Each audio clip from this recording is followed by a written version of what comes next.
He asked me to pretend we were dating until I found his name on these documents. Hello, viewer. Thanks for joining us. Leave a like and share your thoughts in the comments, along with the city you're watching from. Now let's continue with the story. Belle Nash sat cross-legged on the concrete floor of her converted warehouse workshop at 3 in the morning, surrounded by towers of unpaid bills and her latest breakthrough. The plastic-free deodorant formula in her hands could disrupt the entire $18 billion personal care industry, if she could just stay in business long enough to bring it to market. She held up the compostable tube, inhaling the subtle lavender scent from Oregon botanicals she'd sourced from local farms. This was it. 3 years of research, development, and every penny of her father's life insurance money had led to this moment.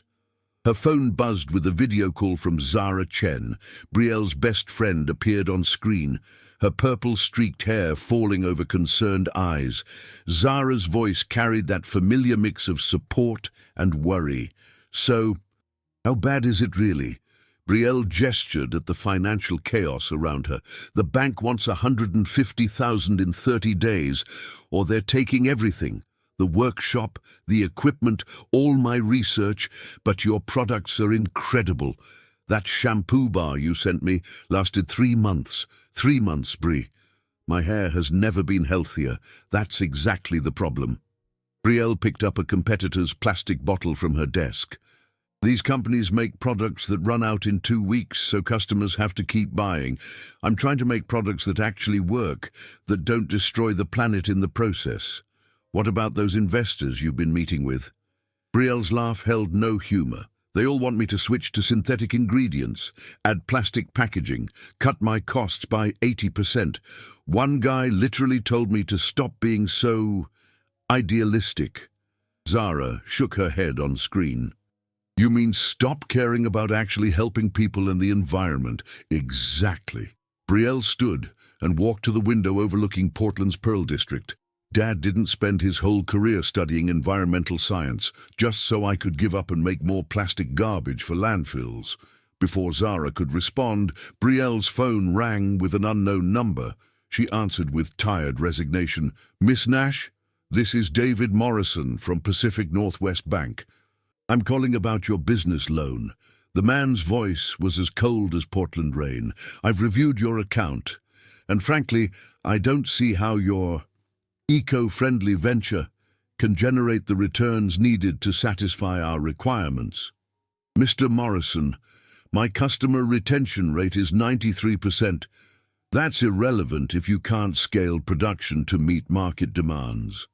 You have 30 days to secure the full amount, or we'll begin foreclosure proceedings." The line went dead.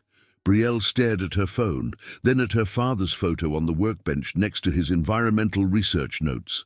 She picked up the prototype deodorant again, its weight solid and promising in her palm.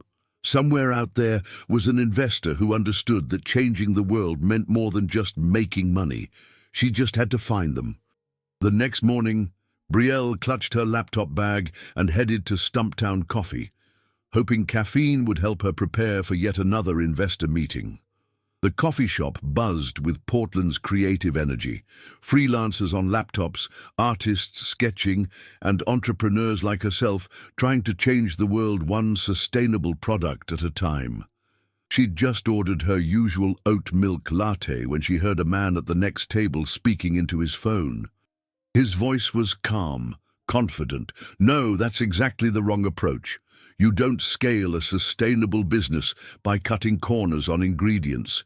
Your customers chose you because you align with their values. Compromise those values, and you're just another generic brand." Belle found herself listening despite her exhaustion. This stranger understood something most investors missed entirely. The man continued, "Look at Patagonia or Ben & Jerry's in their early days. They built customer loyalty by staying true to their mission, even when it cost more. That loyalty translates to higher lifetime customer value than any mass-market approach." When he ended his call, Belle surprised herself by approaching his table. The man looked up. dark hair slightly messed from running his fingers through it, intelligent green eyes behind simple glasses, and a genuine smile that made something flutter in her chest. "I'm sorry to interrupt," she said, "but I couldn't help overhearing your conversation. Are you in sustainable business consulting?" He gestured to the empty chair across from him.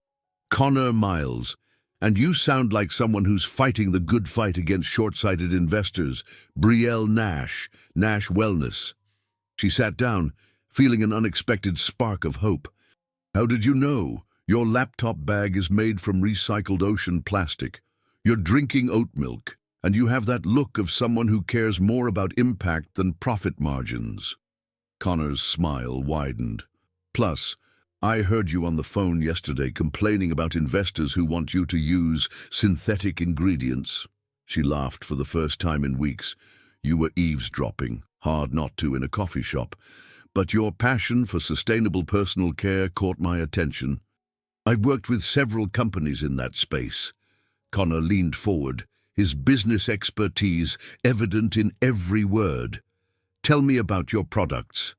For the next 20 minutes, Belle found herself explaining her plastic-free deodorants, her shampoo bars made with Pacific Northwest botanicals, her patent-pending process for creating waterproof packaging from agricultural waste. Connor asked intelligent questions about supply chains, manufacturing costs, and customer acquisition, questions that showed he actually understood sustainable business. When she finished, Connor was quiet for a moment. "Your approach is brilliant. You're not just making eco-friendly versions of existing products. You're reimagining the entire category." "Exactly." Brielle's excitement bubbled over. "But try explaining that to traditional investors." Connor's expression grew thoughtful. "I might be able to help with that. I have some experience with investor presentations.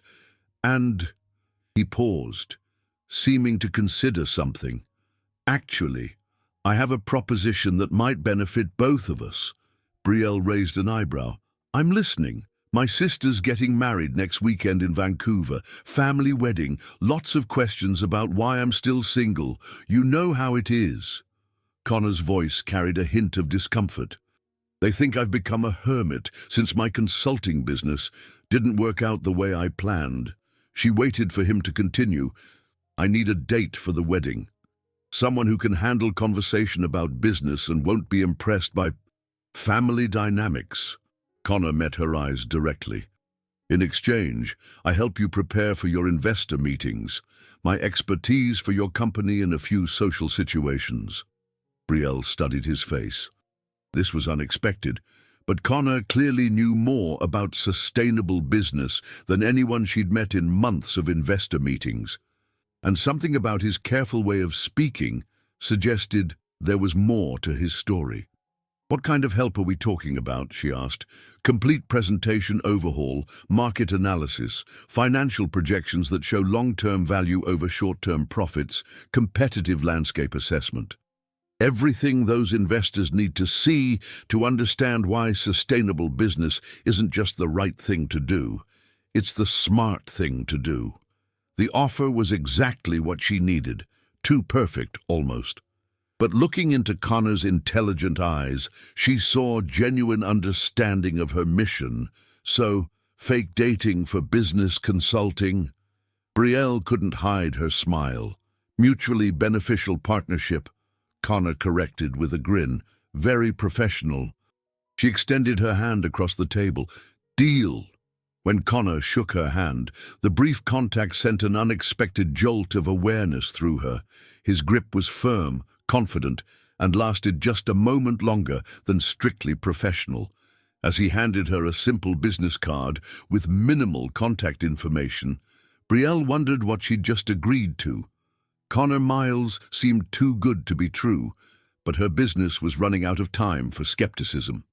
3 days later, Brielle sat in Connor's spotless downtown apartment, watching him transform her investor presentation from desperate plea into compelling business case. His knowledge of sustainable technology and green business scaling strategies was more sophisticated than any consultant she'd ever met. Connor pulled up a chart on his laptop. Look at this market analysis. The global sustainable personal care market is growing at 15% annually. Your target demographic, millennials and Gen Z, are willing to pay premium prices for products that align with their values. Brielle leaned closer to see the screen, catching a subtle cologne that was somehow both expensive and understated. How do you know all this? Connor's fingers paused over the keyboard for just a moment. I've worked in tech long enough to understand consumer behavior trends. Plus, I believe in what you're doing. When he looked at her, Brielle felt that flutter again, something that had nothing to do with business and everything to do with the way his eyes lit up when he talked about her mission. They spent the afternoon refining her pitch, and Brielle was amazed at how naturally they worked together.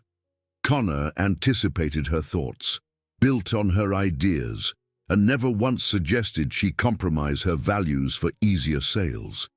Her phone alarm chimed. Oh no, we need to leave for the airport.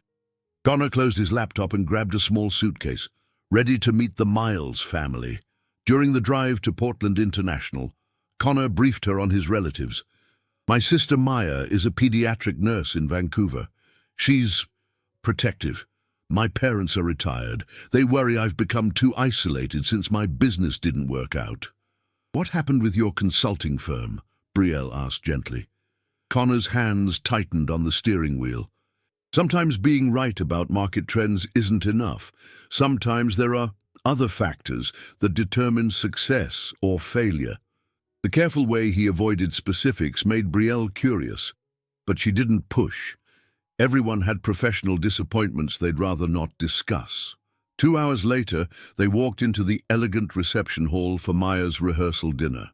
Connor's sister approached immediately, a petite woman with Connor's intelligent eyes and an appraising look for Brielle. Maya's voice carried protective warmth tinged with curiosity.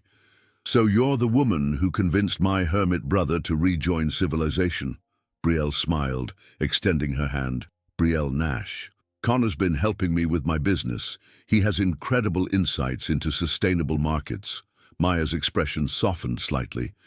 He always was brilliant with business strategy. Before he decided consulting was safer than running his own company.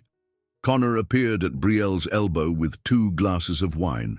Maya, don't interrogate my date before the appetizers arrive. As the evening progressed, Brielle found herself genuinely enjoying Connor's family.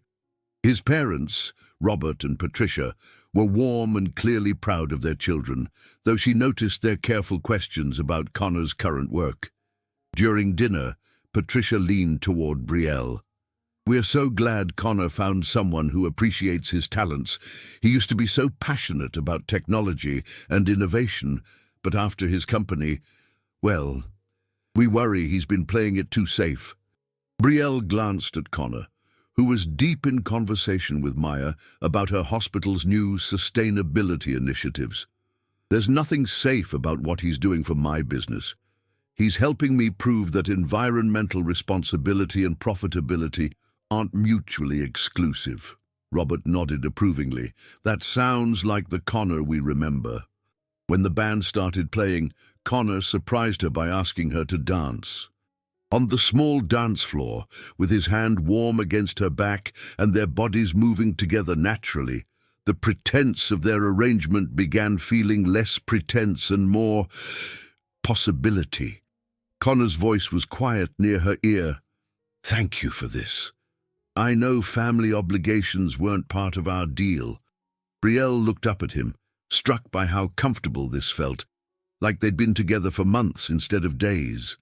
Your family loves you. They just want you to be happy. Something shifted in Connor's expression, vulnerability replacing his usual careful control. And what about you? Are you happy? Before she could answer, the song ended, and Maya appeared beside them. Mind if I steal Brielle for a minute? Maya led her to a quiet corner of the reception hall. Her voice was gentle but serious. I need to ask you something, and I hope you'll be honest. Brielle nodded. Connor's been through a lot these past few years. More than he lets people see. Maya's eyes searched Brielle's face. I haven't seen him this relaxed, this much like himself, since everything fell apart. Are you really interested in him, or is this just convenient for both of you? The question caught Brielle off guard. She thought about Connor's passionate defense of sustainable business, the way his eyes lit up when discussing her products, how natural it felt to work alongside him. I came here thinking this was just a business arrangement, Brielle said honestly. But your brother he's not what I expected. Maya smiled for the first time since they'd met. Good, because he deserves someone who sees how special he is. When they returned to the reception, Connor was waiting with a soft smile that made Brielle's heart skip. As he took her hand to lead her back to their table, she realized their fake relationship was starting to feel remarkably real. The wedding was tomorrow. After that, they'd return to Portland and focus on her business. But tonight, surrounded by celebration and family warmth, Brielle found herself hoping their partnership might become something more. Maya's wedding was everything Brielle could have hoped for, elegant, joyful, and filled with genuine love. As maid of honor, Connor gave a toast that revealed his deep affection for his sister and brought tears to half the reception. Afterward, as they swayed together during the last dance, Brielle realized she didn't want this weekend to end. Connor's voice was thoughtful. Maya's reception went well. I think we convinced everyone we're actually together. We're pretty good at this fake dating thing, Brielle agreed, though the word fake felt increasingly wrong. When they returned to Portland Monday morning, Brielle's investor presentation was scheduled for Wednesday. Connor spent Tuesday helping her practice, and she'd never felt more confident about her business. The presentation itself was a triumph. Connor's strategic insights had transformed her pitch into a compelling case for sustainable innovation, and the investors, Portland's Green Future Fund, were clearly impressed. Sarah Martinez, the fund's managing partner, leaned back in her conference room chair. Miss Nash, your market analysis is exceptional. We're prepared to offer preliminary funding of $200,000. Brielle's heart soared. That was $50,000 more than she'd even hoped for. However, Ms. Martinez continued, we'd like to see continued strategic guidance. Mr. Miles, would you consider joining Nash Wellness as a consulting partner? Connor glanced at Brielle, something unreadable in his expression. I'd be honored to continue working with Brielle's company.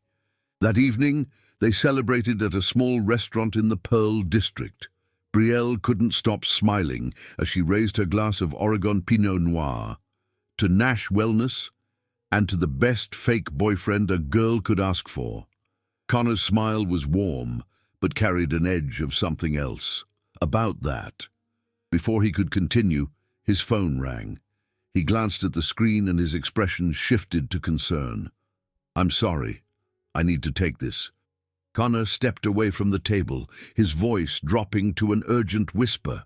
Brielle watched him through the restaurant window, noting the tension in his shoulders and the way he kept glancing around as if worried about being overheard. When he returned, his careful composure was back in place. Everything okay, she asked. Just work complications. Connor's smile didn't quite reach his eyes. Actually, I need to extend our arrangement a bit longer.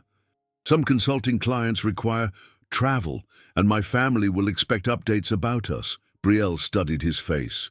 The request made sense, but something about his tone suggested there was more to the story. Of course, she said. You've already done so much for my business. Whatever you need. Connor reached across the table and took her hand, his touch sending familiar sparks up her arm. What I need is to keep working with the most brilliant entrepreneur I've ever met. As they walked back to her workshop that night, Brielle realized that somewhere between fake dating and business partnership, she'd started falling for Connor Miles, the man who understood her mission, who believed in her vision, who made her feel like an equal partner in everything. She just wished she could shake the feeling that there were important things he wasn't telling her, but tomorrow she'd start production on her first major order. Tonight, she was going to enjoy the success they'd built together and hope that whatever Connor wasn't saying wouldn't change the connection growing between them. Standing in her workshop doorway, Connor's hand still warm in hers, Brielle made a decision. Their arrangement might have started as business convenience, but she was ready for it to become something real. 2 weeks later, Brielle's workshop had transformed into something resembling an actual production facility, with organized shipping stations, inventory shelves, and the hum of sustainable business success. Connor arrived every evening after his mysterious consulting calls, rolling up his sleeves to help package her first major order of plastic-free deodorants for Whole Foods Pacific Northwest distribution. Tonight felt different. The October rain drummed against the warehouse windows as Connor examined her patent-pending packaging process with an engineer's precision that went far beyond casual business interest. Connor held up one of her compostable tubes, studying the seamless construction like a scientist analyzing a breakthrough discovery. This agricultural waste polymer blend. How did you achieve this molecular binding without synthetic adhesives? Brielle looked up from her labeling station, surprised by the technical specificity of his question. You sound like you've done materials engineering before. Connor's hands stilled for a moment, his careful composure slipping slightly. Just consulting work. I've picked up knowledge from various clients over the years. She moved closer, watching him handle the packaging with professional familiarity that suggested hands-on experience rather than theoretical knowledge. Most business consultants don't understand polymer chemistry at the molecular level. Their eyes met across the workbench, and Connor's careful mask slipped further. I believe in understanding every aspect of the businesses I work with. Your innovation here, it's brilliant, Brielle. This could revolutionize sustainable packaging across multiple industries. The way he said it, with genuine admiration and technical understanding that went deeper than any consultant should possess, made something flutter in her chest that had nothing to do with business success. Connor set down the tube and moved closer to where she stood, close enough that she could catch his subtle cologne and see the flecks of gold in his green eyes. You know what I love most about working with you. What? The word came out breathier than she intended, her heart accelerating as he stepped even closer. You never compromise. Connor's voice dropped to almost a whisper. Every choice you make serves your mission. Every product you create makes the world a little better. Working with you, it reminds me why I fell in love with business in the first place. His hand brushed hers as he reached for another tube, and this time neither of them pulled away. The workshop's industrial lighting cast warm shadows across his face, highlighting the intensity in his eyes and the slight curve of his lips. Brielle felt her professional boundaries dissolving like her water-soluble packaging in rain. Connor. The way she said his name made his breath catch visibly. He leaned closer, his free hand coming up to cup her cheek with surprising gentleness. Brielle. Connor's voice was rough with emotion. This arrangement we have, it stopped feeling fake weeks ago. Before either could cross the line they'd been approaching since Vancouver, Connor's phone buzzed with the urgent tone that had become all too familiar. The moment shattered like broken glass as he stepped away to read the message, his expression shifting from tender to concerned to something approaching fear. I need to take this outside, he said, already moving toward the door with the quick stride of someone responding to crisis. Through the rain-streaked window, Brielle watched him pace the alley behind her building, his conversation animated with gestures that suggested frustration, maybe even anger. His free hand kept running through his hair, a nervous habit she'd noticed during their most stressful investor meetings. When he returned 20 minutes later, his careful composure was firmly back in place, but she could see the tension in his shoulders and the way his eyes kept scanning the workshop as if checking for threats. "Everything all right?" she asked, noting how his hands trembled slightly as he picked up his coffee cup. Connor's smile was strained, not reaching his eyes. Client crisis, nothing I can't handle. But as they worked side by side for the rest of the evening, Brielle noticed how Connor kept checking his phone every few minutes, how his easy confidence seemed forced, how he startled slightly when a truck backfired outside. When he finally left at midnight, his goodbye felt different, like someone preparing for something difficult or dangerous. Standing in her empty workshop, surrounded by the products they'd built together, Brielle found herself staring at the door long after his footsteps faded. The intimacy they'd almost shared hung in the air like a promise unfulfilled, but underneath lay questions that were becoming impossible to ignore. Later, lying in her loft apartment above the workshop, Brielle replayed every conversation they'd had. Connor's knowledge was too sophisticated, too specific. His deflections too practiced, his phone calls too urgent and secretive. And tonight, for just a moment before his phone rang, she'd seen something vulnerable beneath his professional facade, something that made her want to know who he really was. The next morning brought a text that made her heart skip, despite her growing concerns. "Want to grab breakfast? I have an idea about expanding your product line. Also, we should talk about last night." See, whatever secrets Connor was keeping, Brielle realized she was already too invested to walk away. She was falling for him, consulting arrangement or not. The question was whether the man she was falling for was real, or just another carefully constructed performance designed to serve some purpose she couldn't yet understand. But she was going to find out. Saturday morning found them at Proud Mary, a cozy cafe in the Alberta Arts District where local entrepreneurs gathered to discuss sustainable business over expertly crafted coffee. Connor's laptop sat open between steaming cups and Brielle's notebook filled with sketches for new product concepts, but the air between them crackled with unfinished conversation from the night before. Connor pointed to her drawing of refillable lip balm containers, his voice carrying the enthusiasm that always emerged when discussing her innovations. Local beeswax from Portland urban beekeepers. That's genius. You're creating a complete circular economy model that supports multiple local businesses simultaneously. Brielle smiled at his passion, noting how his eyes lit up when he talked about sustainable supply chains. "The Beekeeper Cooperative is excited about partnering with us. Maria Santos, their coordinator, says they've been looking for sustainable business models that support their environmental mission too." "See, this is what traditional investors don't understand," Connor said, pulling up a comprehensive market analysis on his screen. "Customer loyalty in sustainable markets isn't just about product quality, it's about shared values. Your customers become advocates for your mission, creating organic marketing that money can't buy." As he walked her through projected growth scenarios, Brielle found herself watching his hands move across the keyboard with practiced expertise, noting how he instinctively knew which data points mattered most for sustainable business scaling. His knowledge seemed too comprehensive for someone who'd merely consulted on similar projects.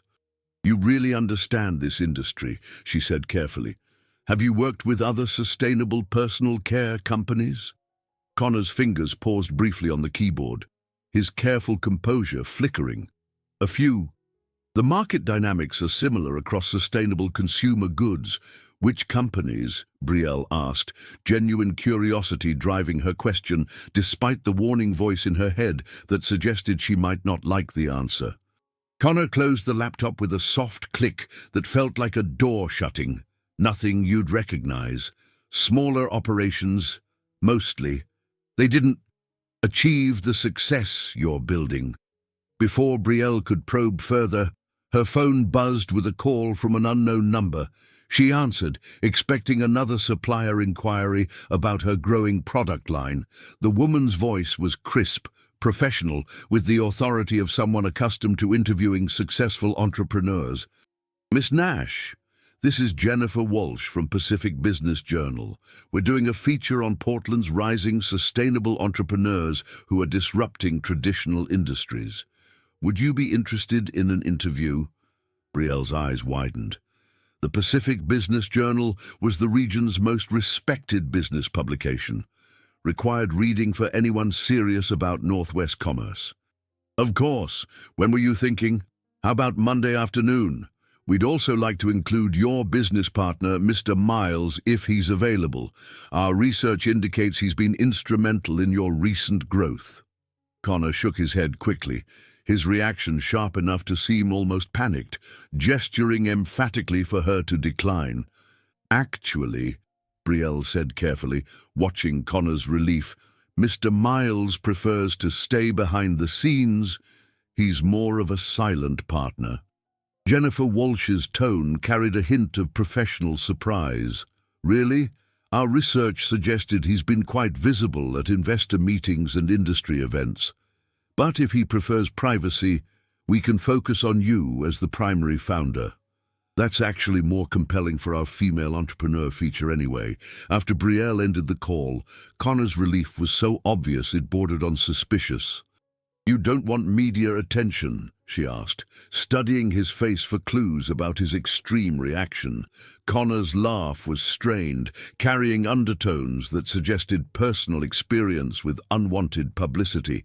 Trust me, the business world is better when I stay out of the spotlight. His reaction seemed wildly disproportionate to a simple business article. But before Brielle could question him further, Zara appeared at their table with a coffee and an expression that suggested she'd been observing them for several minutes. Zara dropped into the third chair with her characteristic directness. Hope I'm not interrupting something important. Connor smiled politely. But Brielle noticed how he immediately began closing his laptop and gathering his papers. Just business planning. I should probably head out anyway. Client calls this afternoon. After he left with a promise to continue their product development discussion that evening, Zara fixed Brielle with the knowing look that had been reading her emotions since their college days at Portland State. Okay, what's really going on with you two? Zara asked, pulling out her own laptop and settling in for what was clearly going to be a serious conversation. What do you mean? Brielle tried for casual and failed completely. Brielle, I've known you since we were 19 and you were protesting plastic water bottles on campus. You're glowing. And not just from business success, though congratulations on that interview, by the way. Brielle felt heat rise in her cheeks. It's complicated. Zara leaned forward with the intensity of a best friend who smelled relationship drama. Are you catching feelings for your fake boyfriend? Maybe. Brielle traced patterns on the table with her finger, avoiding Zara's penetrating gaze. He's not what I expected, Zara. He genuinely understands my mission, supports my vision without trying to change it or make it more commercially viable. That's wonderful, but... Zara's voice carried gentle concern, mixed with professional curiosity. Have you actually talked about making this real? Or are you assuming he feels the same way based on a few intense moments in your workshop? The question hit closer to home than Brielle wanted to admit, especially after last night's almost kiss. We agreed this was just an arrangement, but people's feelings change. Zara reached across to squeeze her hand. Just be careful, okay? Make sure you're not seeing what you want to see instead of what's actually there. Zara opened her laptop and pulled up what appeared to be a research document. Speaking of which, I've been doing some digging into Connor Miles. Brielle's stomach dropped. What kind of digging? The graphic designer kind. Zara's expression was apologetic, but determined. Brie, his online presence is basically non-existent. No LinkedIn profile, no business website, no client testimonials. For a consultant who supposedly has extensive experience with sustainable businesses, he's remarkably invisible. That evening, Brielle found herself studying Connor differently as they worked on production planning in her workshop. The way he handled her products with reverent care, the passion in his voice when discussing sustainable innovation, the gentle way he encouraged her wildest ideas, none of that seemed performed. But Zara's warning echoed in her mind, mixing with her own growing questions about his expertise and his reaction to media attention. Connor looked up from the supply chain optimization spreadsheet he'd been creating. "You're quiet tonight. Everything okay? Just thinking about the interview Monday." Brielle met his eyes directly. "Why don't you want media attention?"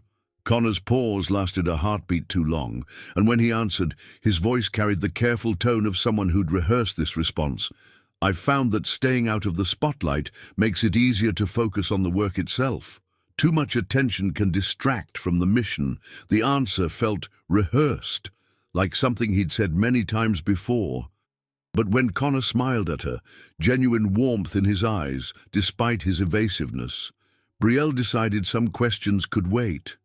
Right now, she wanted to enjoy working alongside someone who believed in her vision as much as she did.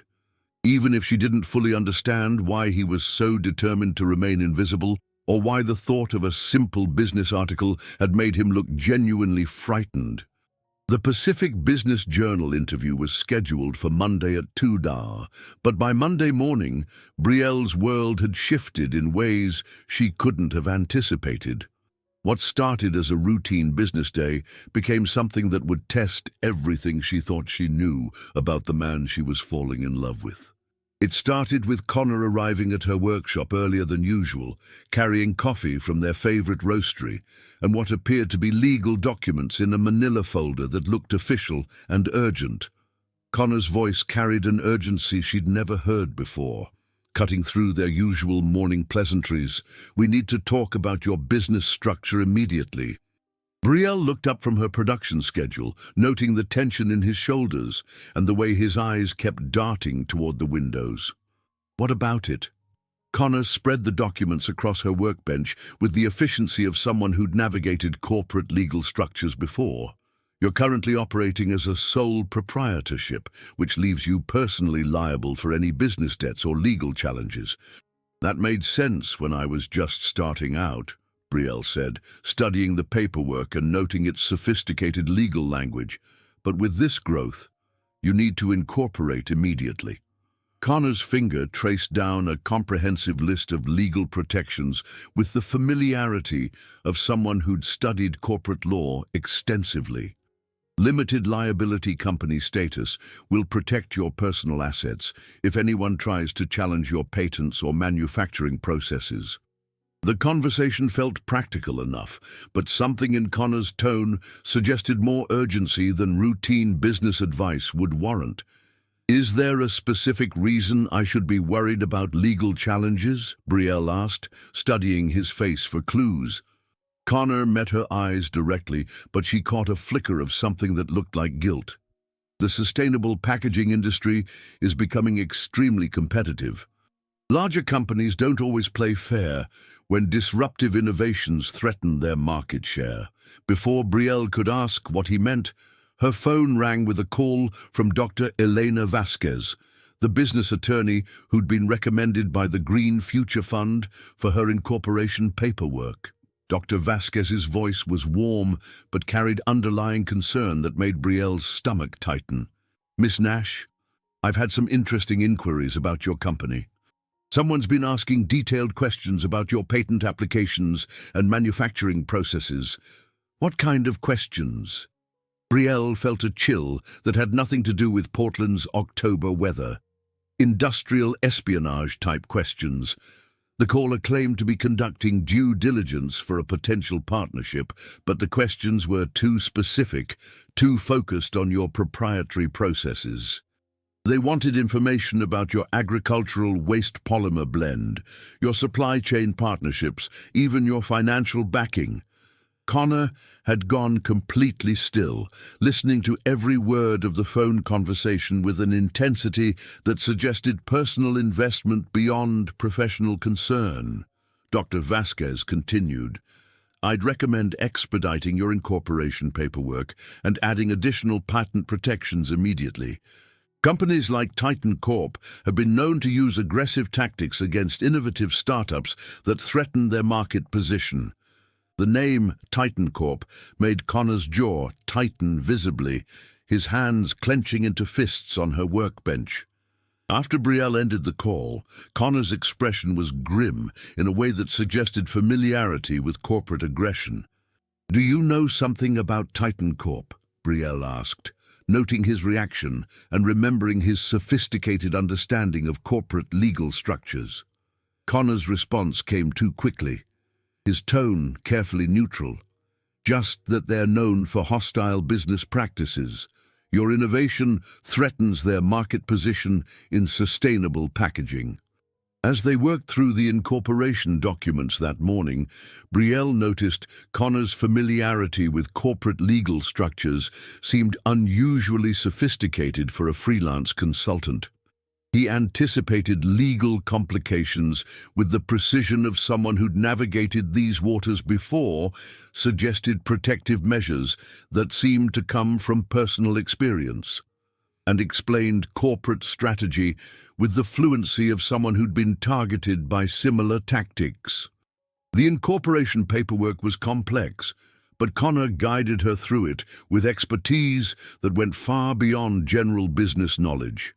He understood Delaware corporate law, federal patent protections, and intellectual property safeguards with the depth of someone who'd either studied these extensively or lived through corporate legal battles.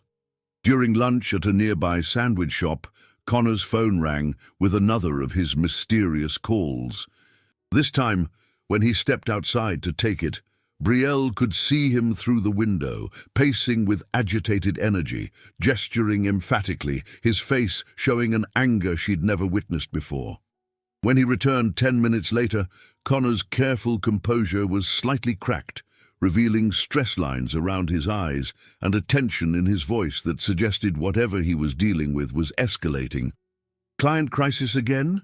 Brielle asked gently, though the pattern of these urgent calls was becoming impossible to ignore. Connor sat down heavily, running his hands through his hair in the nervous gesture she'd come to recognize. Something like that. She reached across the table and covered his hand with hers, noting how his fingers trembled slightly. "You know you can talk to me, right? Whatever's going on. We're partners now." For a moment, Connor's mask dropped completely. She saw exhaustion, worry, and something that looked distinctly like guilt mixing with affection in his eyes. "Brielle." Connor's voice was soft, vulnerable in a way she'd never heard before. "There are things about my background that I haven't explained, things that might change how you see me." Before he could continue, Brielle's phone buzzed with a text from Jennifer Walsh. "Running early for interview. We'll be there in 10 minutes. Connor immediately stood, his relief at the interruption obvious. "I should go. Let you focus on the interview." "Connor." Brielle caught his hand as he moved to leave, feeling the calluses that suggested he'd done more physical work than consulting typically required. "Whatever you were going to tell me, we'll talk tonight. Okay?" He squeezed her hand, his eyes holding an emotion she couldn't quite identify, but that made her heart race. Tonight, as Connor left, Brielle realized that their fake relationship had become something much more complicated than either had anticipated. She was falling for a man who clearly cared about her mission, supported her dreams, and looked at her like she was the most fascinating person in the world. She just wasn't sure she knew who he really was. And the growing sense that he was protecting her from something made her both grateful and terrified about what tonight's conversation might reveal. The interview with Jennifer Walsh went brilliantly, focusing on Nash Wellness's innovative approach to sustainable personal care and Brielle's vision for scaling environmental impact through business success. But throughout the conversation, part of her mind kept wondering what Connor had been about to confess, and why the mention of Titan Corp had made him look like he'd seen a ghost from a particularly haunting past. That evening, Connor arrived at her workshop carrying Chinese takeout from their favorite restaurant and wearing an expression that suggested he'd spent the afternoon wrestling with difficult decisions. His usual confident composure was replaced by something more vulnerable, more human. Brielle cleared space on her workbench between product samples and shipping boxes, noting how Connor's hands shook slightly as he unpacked containers of pad thai and green curry with unusual care. "You look like someone who's had a day," she said gently, studying the tension lines around his eyes. Connor unpacked the food with careful precision, as if the simple task could delay whatever conversation he'd come here to have. "I've been thinking about our conversation earlier. About things I haven't told you." She settled onto a stool across from him, noting the tension in his shoulders and the way he seemed to be gathering courage. "I'm listening." Connor was quiet for a long moment, staring at the takeout containers as if they held answers to questions he'd been avoiding. "My consulting business, the one my family thinks failed. It's more complicated than that." Brielle waited, sensing this was important and that pushing would only make him retreat into his careful composure. "I didn't exactly fail." Connor met her eyes, vulnerability replacing his usual guarded expression. "I walked away from a company, from partnerships, from a life that looked successful on paper but compromised everything I actually cared about." "What kind of company?" she asked gently, though part of her already suspected the answer would be more significant than simple consulting work. Connor's voice grew careful again, but she could hear the pain underneath. "Technology. We developed sustainable manufacturing processes, green technology solutions, things that could have made a real environmental impact if they'd been implemented correctly." "That explains why you understand my business so well," Brielle said, pieces of the puzzle beginning to fit together.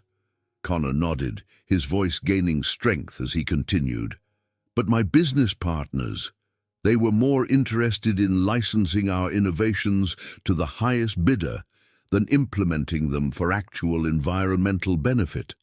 They wanted to sell sustainable technology to companies who would use it for marketing instead of meaningful change."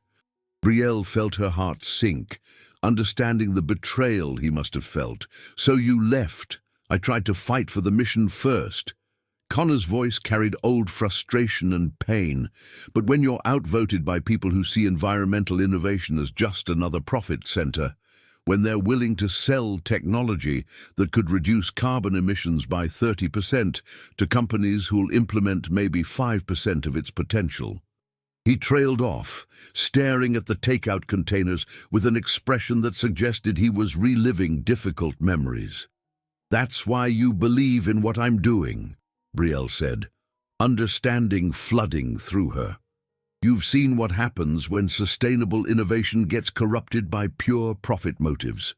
Connor looked up at her with something like relief, as if he'd been waiting for someone to understand this fundamental part of who he was. "Exactly.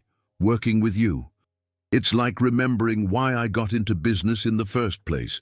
You create products that actually solve environmental problems instead of just appearing to solve them." The vulnerability in his confession made Brielle's chest ache. She reached across the workbench to cover his hand with hers, feeling the warmth of his skin and the slight tremor that suggested how much this conversation was costing him. "Thank you for telling me," she said softly. "And for the record, walking away from something that compromised your values took courage. Not everyone would have done that." Connor's smile was the first genuinely relaxed expression she'd seen from him all day. "This is why I—" Connor stopped himself, his cheeks coloring slightly as he seemed to catch himself before saying something he wasn't ready to voice. "Why you what?" Brielle's heart started beating faster, sensing they were approaching something important. "Why I care so much about Nash Wellness succeeding," Connor finished, but his eyes suggested he'd been about to say something much more personal. Before either could address the unfinished sentence that hung between them like a promise, Connor's phone rang with the urgent tone that had become the soundtrack to their relationship's complications. He glanced at the screen, and his expression immediately shifted to concern, mixed with what looked like anger. "I'm sorry, I have to take this." Connor was already standing, moving toward the workshop's back entrance with the quick stride of someone responding to a crisis. Through the window, Brielle watched him pace the alley again, his conversation clearly tense and growing more heated by the minute. She could see him gesturing emphatically, running his free hand through his hair repeatedly, and at one point kicking at a trash can with frustrated energy. When he returned 15 minutes later, his careful composure was strained to the breaking point, and she could see the stress in every line of his body. "Everything all right?" Brielle asked, though his expression made it clear that nothing was all right. Connor's smile was forced, not reaching his eyes. "Just ongoing complications from my previous business, legal things that need attention." "Anything I can help with?" she offered, noting how his hands clenched and unclenched at his sides. Connor's response came too quickly, too practiced. "No, nothing like that. Just tying up loose ends from when everything fell apart." As they finished dinner and returned to work, Brielle noticed Connor seemed distracted in a way that went beyond simple business stress. He checked his phone frequently, occasionally losing track of their conversation, and jumped slightly at unexpected sounds from the street outside. When he finally left at midnight, his goodbye felt different, like someone preparing for something difficult, possibly dangerous. The way he hugged her lasted longer than usual, and she caught him looking back at the workshop with an expression that seemed almost protective. Standing in her empty workshop, surrounded by the products they'd built together, Brielle realized how much she'd come to depend on Connor's presence. Not just for business guidance, but for the way he made her feel understood, supported, valued as both an entrepreneur and a woman.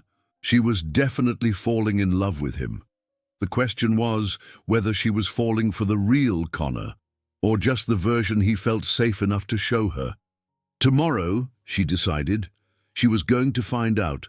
Whatever he was protecting her from, whatever complications from his past were threatening their present, she wanted to face them together. She just hoped he'd trust her enough to let her. Tuesday brought the kind of crisis that tests new partnerships and reveals true character in ways that ordinary business challenges never could. Brielle arrived at her workshop at 7 a.m. to find a certified letter waiting on her doorstep, official legal notice from Titan Corp, claiming patent infringement on her revolutionary packaging process. Her hands shook as she read the document in the early morning light. Titan Corp was demanding she cease production immediately and turn over all research related to her agricultural waste polymer blend, claiming she had violated their existing patents on biodegradable packaging materials. Connor arrived 20 minutes later to find her sitting on the workshop floor, surrounded by legal papers and fighting tears of frustration that threatened to undermine everything she'd built. Connor's voice was urgent, cutting through her distress. "What happened?" Brielle held up the letter with trembling hands. "Titan Corp is claiming I stole their patent for biodegradable packaging materials. They're demanding I stop production and hand over all my research." Connor read the document with focused intensity, his expression growing darker with each paragraph. She watched his face cycle through anger, determination, and something that looked like recognition. "This is ridiculous." Connor's voice carried controlled fury. "Your process is completely different from anything they've developed. Your agricultural waste polymer blend uses entirely different binding agents and manufacturing processes. How do you know what they've developed?" Brielle asked through her distress, noting the specificity of his knowledge. Connor paused, his careful composure slipping. "Research. When you're in sustainable business, you keep track of major players and their patent portfolios." His explanation made sense, but something in his tone suggested more familiarity with Titan Corp than casual research would provide. Connor knelt beside her on the concrete floor, his hands gripping her shoulders gently but firmly. "Listen to me. This is an intimidation tactic. Large corporations file frivolous patent claims to crush innovative startups before they can gain enough market share to become real threats. But what if they're right? Brielle's voice cracked slightly. What if I somehow unknowingly used their process? Connor's hands moved to frame her face, forcing her to meet his eyes. Brielle, look at me. You developed this process through your own research, using your father's environmental science notes and months of trial and error in this workshop. No one can take that away from you. The conviction in his voice steadied her, but the legal implications still felt overwhelming. But how do I fight a corporation with unlimited legal resources? Connor was quiet for a moment, clearly wrestling with some internal decision. When he spoke, his voice carried the authority of someone who'd navigated corporate warfare before. You fight them with truth, and with people who understand how corporate intimidation really works. What do you mean? Brielle asked, studying his face and noting the tension around his eyes. Connor stood and began pacing her workshop with the restless energy of someone making a difficult choice. I know people, legal experts who've dealt with cases exactly like this. Corporate strategy consultants who understand how to counter these tactics effectively. You mean your business contacts? She asked, though something about his tone suggested these connections went deeper than simple networking. Something like that. Connor's voice was careful, measured. The question is whether you trust me to make some calls on your behalf. Brielle studied his face, noting the way his hands kept flexing at his sides and the intensity in his eyes that went beyond professional concern. Yes, I trust you. Connor's expression shifted to something like relief mixed with determination. Good, because we're going to prove that Titan Corp picked the wrong entrepreneur to intimidate. He spent the next 2 hours on the phone in her workshop's office space, his conversations clearly strategic and sophisticated. Through the glass partition, Brielle could see him speaking with the authority of someone accustomed to corporate warfare, taking notes with the efficiency of someone who'd managed complex legal battles before. His conversations were intense, sometimes heated, and always conducted with a level of expertise that seemed far beyond what any consulting work should have provided. She heard fragments, discussions of patent law, corporate litigation strategies, intellectual property defense that suggested knowledge gained through personal experience rather than academic study. When Connor finally emerged, his expression was grim but determined, and he carried contact information for what appeared to be a comprehensive legal team. I've arranged a meeting with a legal team that specializes in patent defense for sustainable technology companies. They'll review Titan Corp's claims and help us build a comprehensive response. How much will that cost? Brielle asked, her stomach sinking as she imagined legal fees that could bankrupt her growing company. Connor's smile was tight, carrying undertones she couldn't quite interpret. Let me worry about the legal fees. You focus on continuing production. Don't let them intimidate you into stopping your work. Connor, I can't let you pay for my legal defense, Brielle protested, though part of her was grateful for his support. You're not letting me do anything, Connor said firmly, his voice carrying an intensity that suggested personal investment beyond business partnership. This is my choice. Your innovation matters too much to let corporate bullies destroy it. That afternoon, Connor accompanied her to the law offices of Morrison, Chen and Associates in downtown Portland. The legal team was impressive, sharp, knowledgeable, and clearly expensive, working from offices that suggested successful careers defending major corporate clients. During the 2-hour consultation, Connor's familiarity with corporate legal strategy became obvious to everyone in the room. He understood patent law, federal regulations, and corporate litigation patterns with a depth that went far beyond consulting experience. Attorney Sarah Chen addressed most of her questions to Connor rather than Brielle, clearly recognizing expertise when she saw it. Mr. Miles, Your understanding of Titan Corp's typical litigation patterns suggests significant experience with corporate intellectual property disputes. Connor's response was carefully neutral, but Brielle caught a flicker of something that looked like recognition. I've consulted on similar cases, but something in the attorney's expression suggested she recognized Connor from somewhere else entirely, and her follow-up questions carried undertones of professional curiosity. After the meeting, as they walked back to Connor's car through Portland's downtown district, Brielle finally asked the question that had been building all day. "Connor, who are you really?" Connor stopped walking, his hands gripping his car keys tightly enough to leave marks. "What do you mean? You know too much about Titan Corp. You understand corporate litigation like someone who's been through it personally. You can afford legal teams that cost more than most consultants make in a year."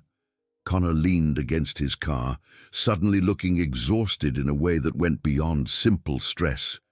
"Brielle, and that attorney recognized you, didn't she?" Brielle continued, her voice gentle but insistent, not as Connor Miles, business consultant, as someone else. Connor was quiet for a long moment, staring at the Portland skyline as if it held answers he wasn't ready to give. "There are things about my past that I thought I could keep separate from what we're building together." "What kind of things?" Brielle asked, though part of her already suspected the answer would change everything between them. Connor met her eyes directly, vulnerability replacing his usual careful composure, the kind that might change how you see me, the kind that might make you question whether anything between us is real. Before Brielle could respond, Connor's phone rang with yet another urgent call. As he stepped away to answer it, she realized that their fake relationship had become something much more complex than either had anticipated. She was falling in love with a man who was clearly much more than he appeared to be. The question was whether she was ready to learn the truth about who Connor Miles really was, and whether that truth would destroy everything they'd built together. Tomorrow, she decided, she was going to demand real answers, even if those answers changed everything.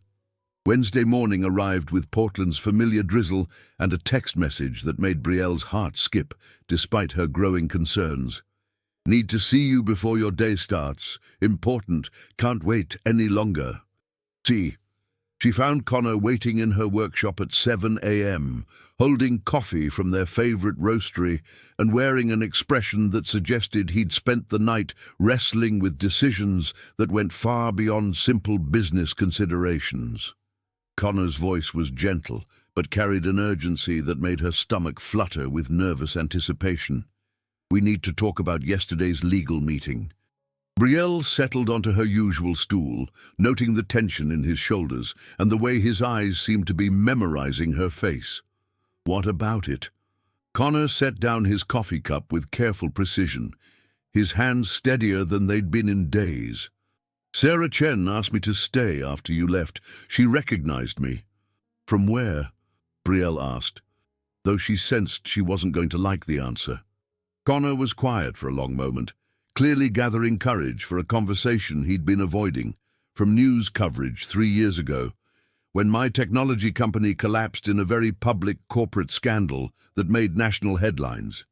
Brielle felt her stomach drop as pieces of a puzzle she hadn't known she was solving began clicking into place. "What kind of scandal?" Connor's voice grew carefully controlled, as if he'd rehearsed this explanation but never actually delivered it. "My business partner orchestrated a complex financial fraud scheme and made it look like I was responsible. By the time the truth came out, the company was destroyed, our employees had lost their jobs, and my reputation was permanently damaged." "That's why you've been using a different name?" Brielle asked, understanding beginning to dawn. Connor nodded, his eyes never leaving her face. "Connor Miles is my middle and mother's maiden name. After the scandal, it became impossible to work under my real identity. No one would hire me, invest with me, or even give me a chance to explain what really happened." "What is your real name?" Brielle asked quietly, though part of her already suspected the answer. Connor met her eyes directly, vulnerability and fear mixing in his expression. Kieran Whitmore.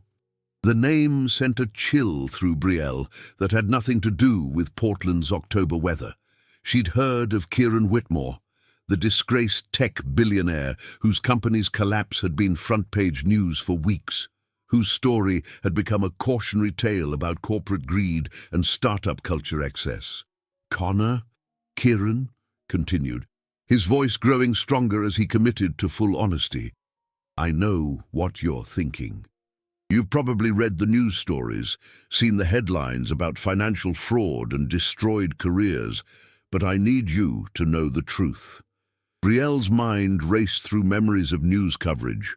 A sustainable technology company called Ecotech Solutions that had promised to revolutionize green manufacturing, then collapsed amid accusations of embezzlement and investor fraud that had cost hundreds of people their jobs and millions of dollars. But you said your business partner was responsible, Brielle said carefully, studying his face for signs of deception. Connor's laugh was bitter, carrying years of frustration and pain. Try proving that when he controls the financial records, has convinced the board that you're a liability, and has spent months positioning himself as the responsible partner trying to save the company from your reckless leadership. Marcus Steele. The name sounded familiar, but Brielle couldn't place it in the context of current events. Connor continued, his voice gaining strength as he shared the story he'd apparently never told in full. Marcus Steele was very thorough in his manipulation. He'd been planning the takeover for months, gradually positioning me as unstable and fiscally irresponsible while he built relationships with our investors and board members. That's why you walked away from business entirely? Brielle asked, beginning to understand the scope of what he'd lost. Not entirely. Connor's voice grew soft, vulnerable in a way she'd never heard before. I've been using my knowledge to help sustainable entrepreneurs like you, companies that share the values Marcus corrupted, working quietly, staying invisible, trying to do some good without drawing the kind of attention that would expose me to more accusations. Brielle felt her heart breaking for the pain in his voice, for the brilliant man who'd been reduced to hiding his identity to do the work he loved. And helping me. That's part of your mission to make amends. Connor stood abruptly, moving to the window overlooking the Portland street with the restless energy of someone who'd been carrying this burden for too long. It started that way, but somewhere along the line, it became something else entirely. What do you mean? Brielle asked, though her heart was already racing with anticipation. Connor turned back to face her, his mask of careful composure completely gone. I mean that what I feel for you isn't about redemption or making amends. It's about finding someone who understands that business should serve values, not the other way around. It's about working with someone who makes me remember why I fell in love with innovation in the first place. The confession hung between them, raw and honest, changing everything about their carefully constructed arrangement. Brielle. Connor's voice was barely above a whisper, but it carried more emotion than any of their previous conversations. I'm in love with you. Not the consultant character I've been playing, but me. All my mistakes and damaged reputation included. Brielle's heart hammered against her ribs as she processed the magnitude of what he'd revealed. The man she'd been falling for was real, but his story was more complicated and dangerous than she'd ever imagined. Before she could respond, Connor's phone rang with the urgent tone that usually signaled crisis. He glanced at the screen, and his face went pale, all the color draining from his cheeks. I have to take this, Connor said, already moving toward the door with the quick stride of someone responding to an emergency. Through the workshop window, Brielle watched him pace the alley, his conversation clearly heated and growing more intense by the minute. She could see him gesturing emphatically, his free hand running through his hair repeatedly, and his face showing an anger and fear she'd never witnessed before.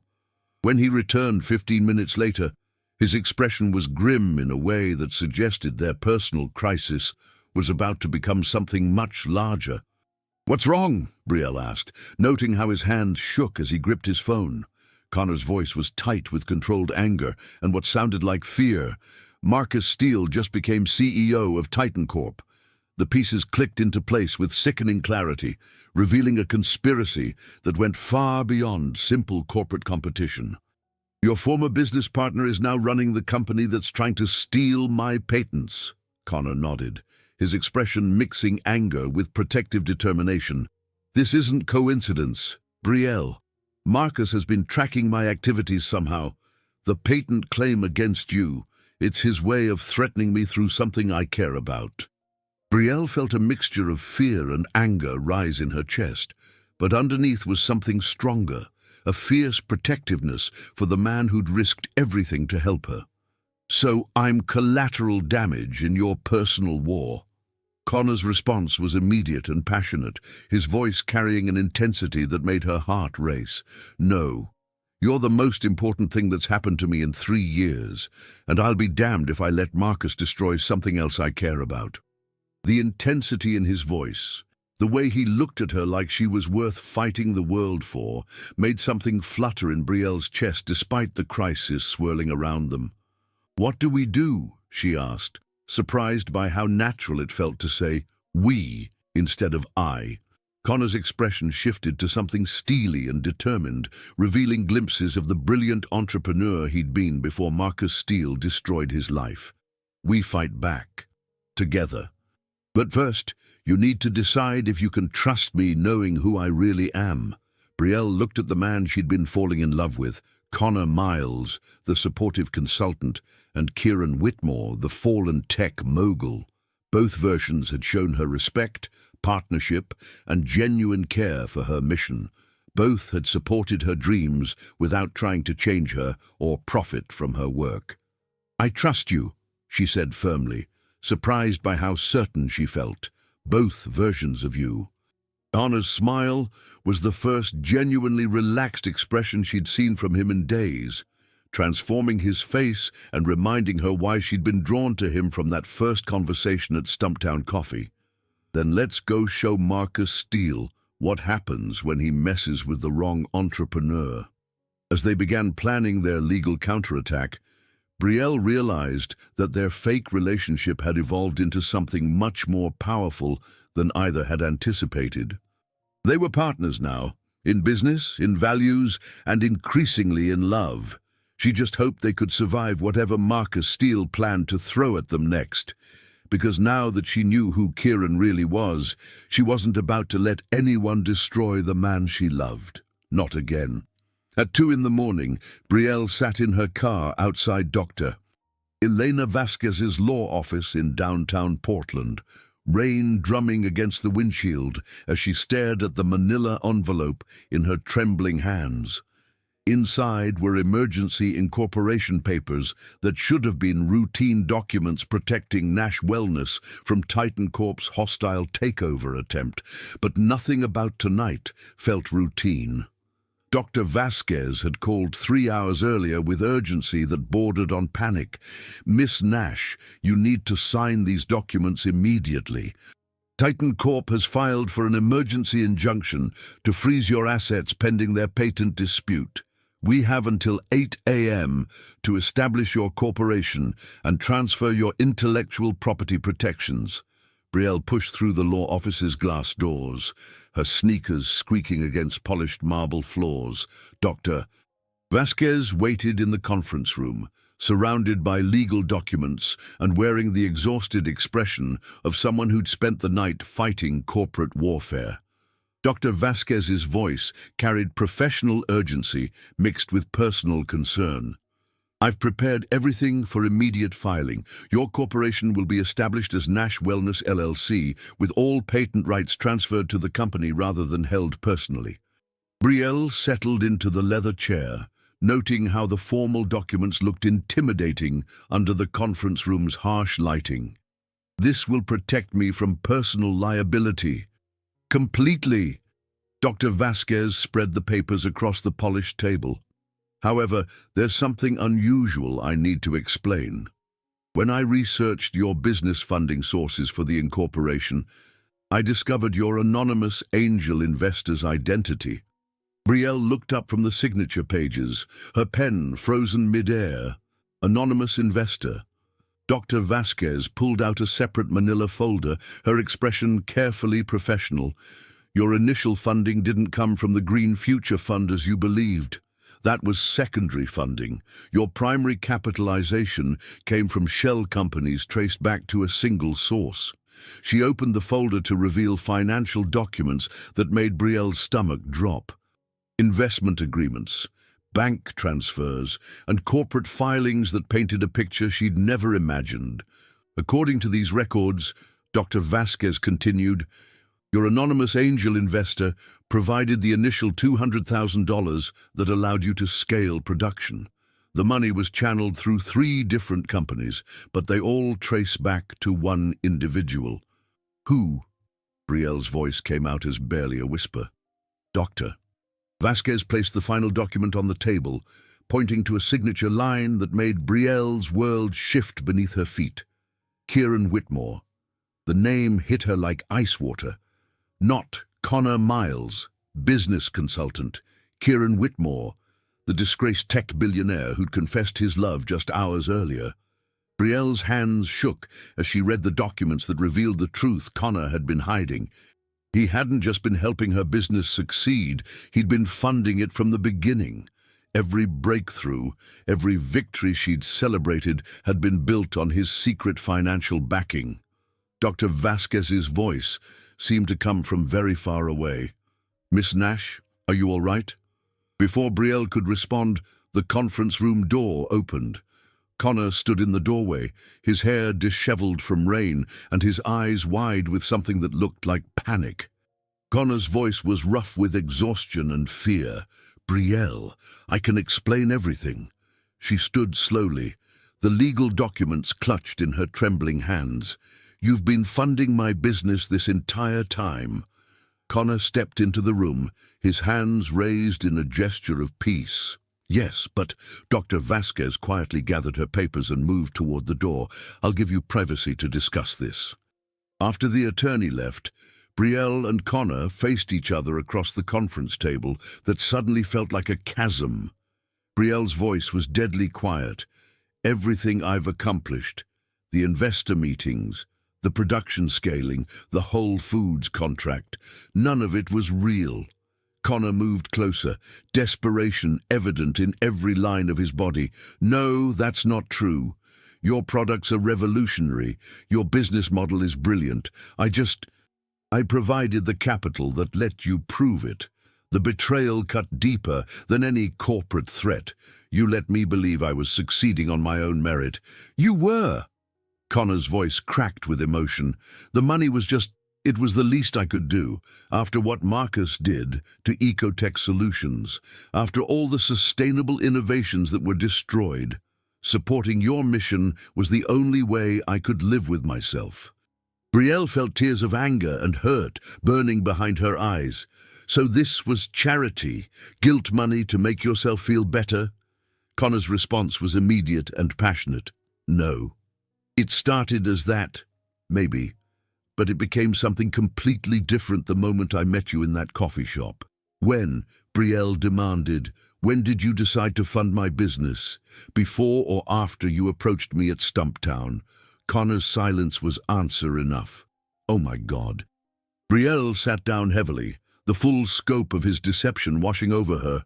You researched me. You knew about my financial crisis. You orchestrated our entire meeting. Connor knelt beside her chair, his voice desperate. Brielle, please listen to me.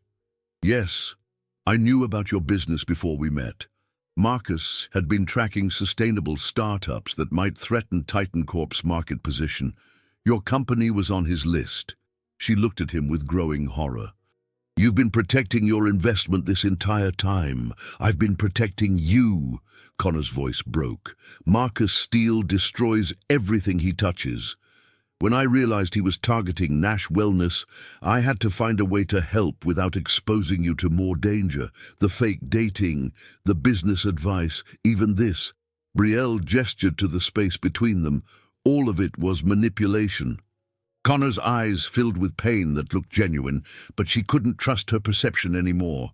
The business arrangement was strategy. But what I feel for you, Brielle, I love you. That's the only real thing in all of this. How can I believe anything you say? Brielle stood and moved to the window, unable to look at him. You've been lying to me for months about who you are, what you want, why you're here. Because the truth would have destroyed everything before it began. Connor's voice carried years of frustration and pain. If I'd told you I was Kieran Whitmore, you never would have trusted me. If I'd explained about the funding, you would have felt like charity. If I'd warned you about Marcus, you would have become a target. So you decided to control every aspect of our relationship instead. Connor was quiet for a long moment. Yes, and I was wrong.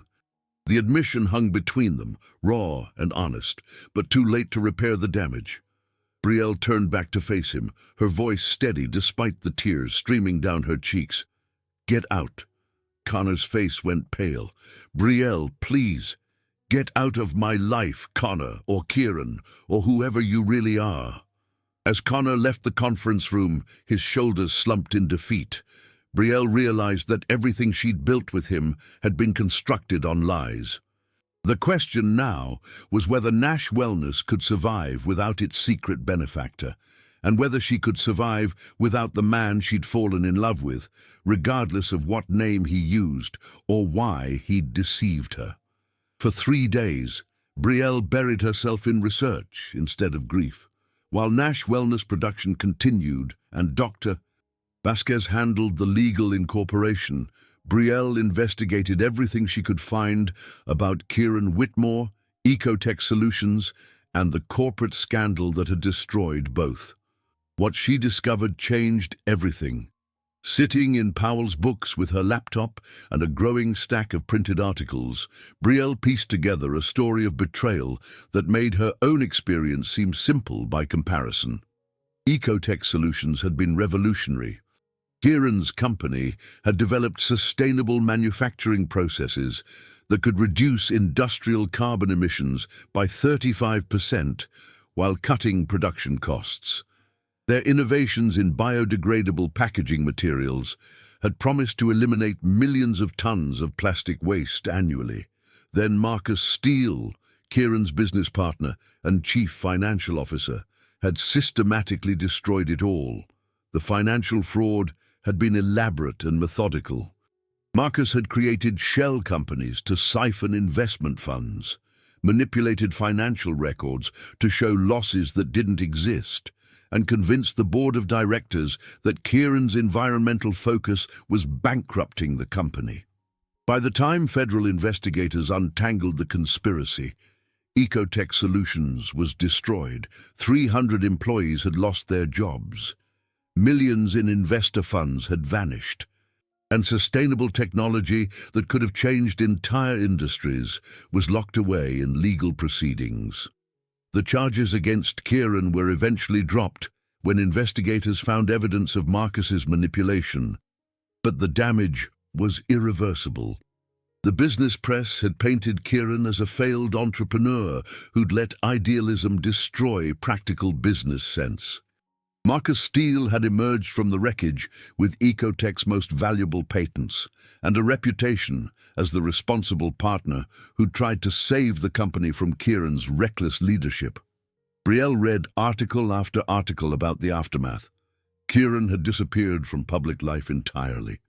Marcus had used the stolen patents to launch a consulting firm that specialized in sustainable technology licensing, selling environmental innovations to the highest bidder, regardless of whether they'd actually implement them. Now Marcus was CEO of Titan Corp, and he was using the same patents he'd stolen from Kieran to attack Nash Wellness. The pattern was sickeningly clear. Marcus had been tracking sustainable startups that might threaten his control of the green technology market. When he'd identified Nash Wellness as a potential disruptor, he'd targeted them for elimination, but Kieran had been protecting her business with his anonymous funding. Everything he'd told her about Marcus was true. That evening, Brielle sat in her workshop surrounded by the products she'd created, innovations that were genuinely hers, regardless of who'd provided the capital to develop them. Her agricultural waste polymer blend was different from anything Ecotech had developed. Her manufacturing processes were her own invention. Marcus Steele was trying to steal her work using patents he'd already stolen from someone else. Her phone rang with a call from Dr. Vasquez. "Doctor?" Vasquez's voice carried excitement that cut through Brielle's emotional exhaustion. "I have news about the Titan Corp case. Are you sitting down?"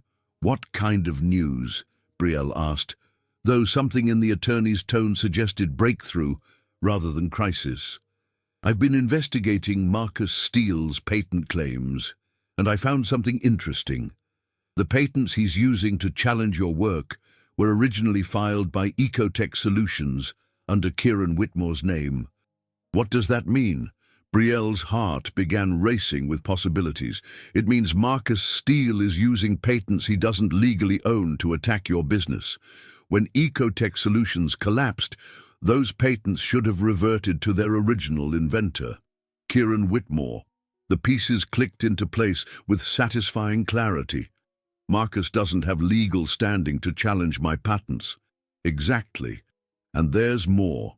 I've been in contact with federal investigators who've been building a case against Marcus for the original Ecotech fraud. They're very interested in his current activities." Before Dr. Vasquez could continue, someone knocked on Brielle's workshop door. Through the glass, she could see Kieran standing in the rain, holding what appeared to be legal documents and wearing an expression of determined resolution. "I have to go," Brielle told Dr. Vasquez, "but keep investigating. I think it's time to fight back." She opened the door to find Kieran, soaked from the Portland rain, his eyes holding a mixture of hope and terror. Kieran's voice was quiet but steady. "I know you probably don't want to see me, but I have information about Marcus that you need to know. I've been researching the Ecotech case," Brielle said, stepping aside to let him enter her workshop. "I know what he did to you." Kieran's surprise was evident. "You investigated my past. 3 days of reading everything I could find about corporate fraud and stolen patents." Brielle met his eyes directly. "Marcus Steele destroyed your company using the same tactics he's trying to use against me. You believe me?" Kieran's voice carried wonder, as if he'd expected her to remain convinced of his guilt. "I believe the evidence." Brielle held up printed articles and legal documents. "What I don't know is whether we can prove any of it in court." Kieran smiled for the first time since their confrontation, pulling out the documents he'd brought. "That's exactly what I came to discuss. I've been building a case against Marcus for 3 years. I have financial records, communications, and evidence that could finally expose the truth." "The truth about Ecotech?" Brielle asked. "And about his current activities with Titan Corp." Kieran spread the documents across her workbench. "Marcus has been using stolen patents to intimidate sustainable startups for years. You're not his first victim. You're just the first one with the resources to fight back." As they worked through the evidence together, Brielle realized that her feelings for Kieran hadn't changed despite his deception. He'd protected her business and her dreams using methods she didn't approve of. But his commitment to sustainable innovation was genuine. The question was whether they could work together to stop Marcus Steele before he destroyed another company, another dream, another chance for environmental progress. Looking at Kieran across her workbench, surrounded by evidence of corporate conspiracy, Brielle made her decision. "What do we need to do?" she asked. Kieran's smile was fierce with determination.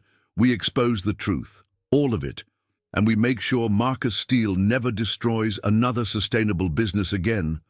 The press conference was held at Powell's Books in the Pearl District, chosen for its connection to Portland's independent business community and its symbolism of intellectual freedom.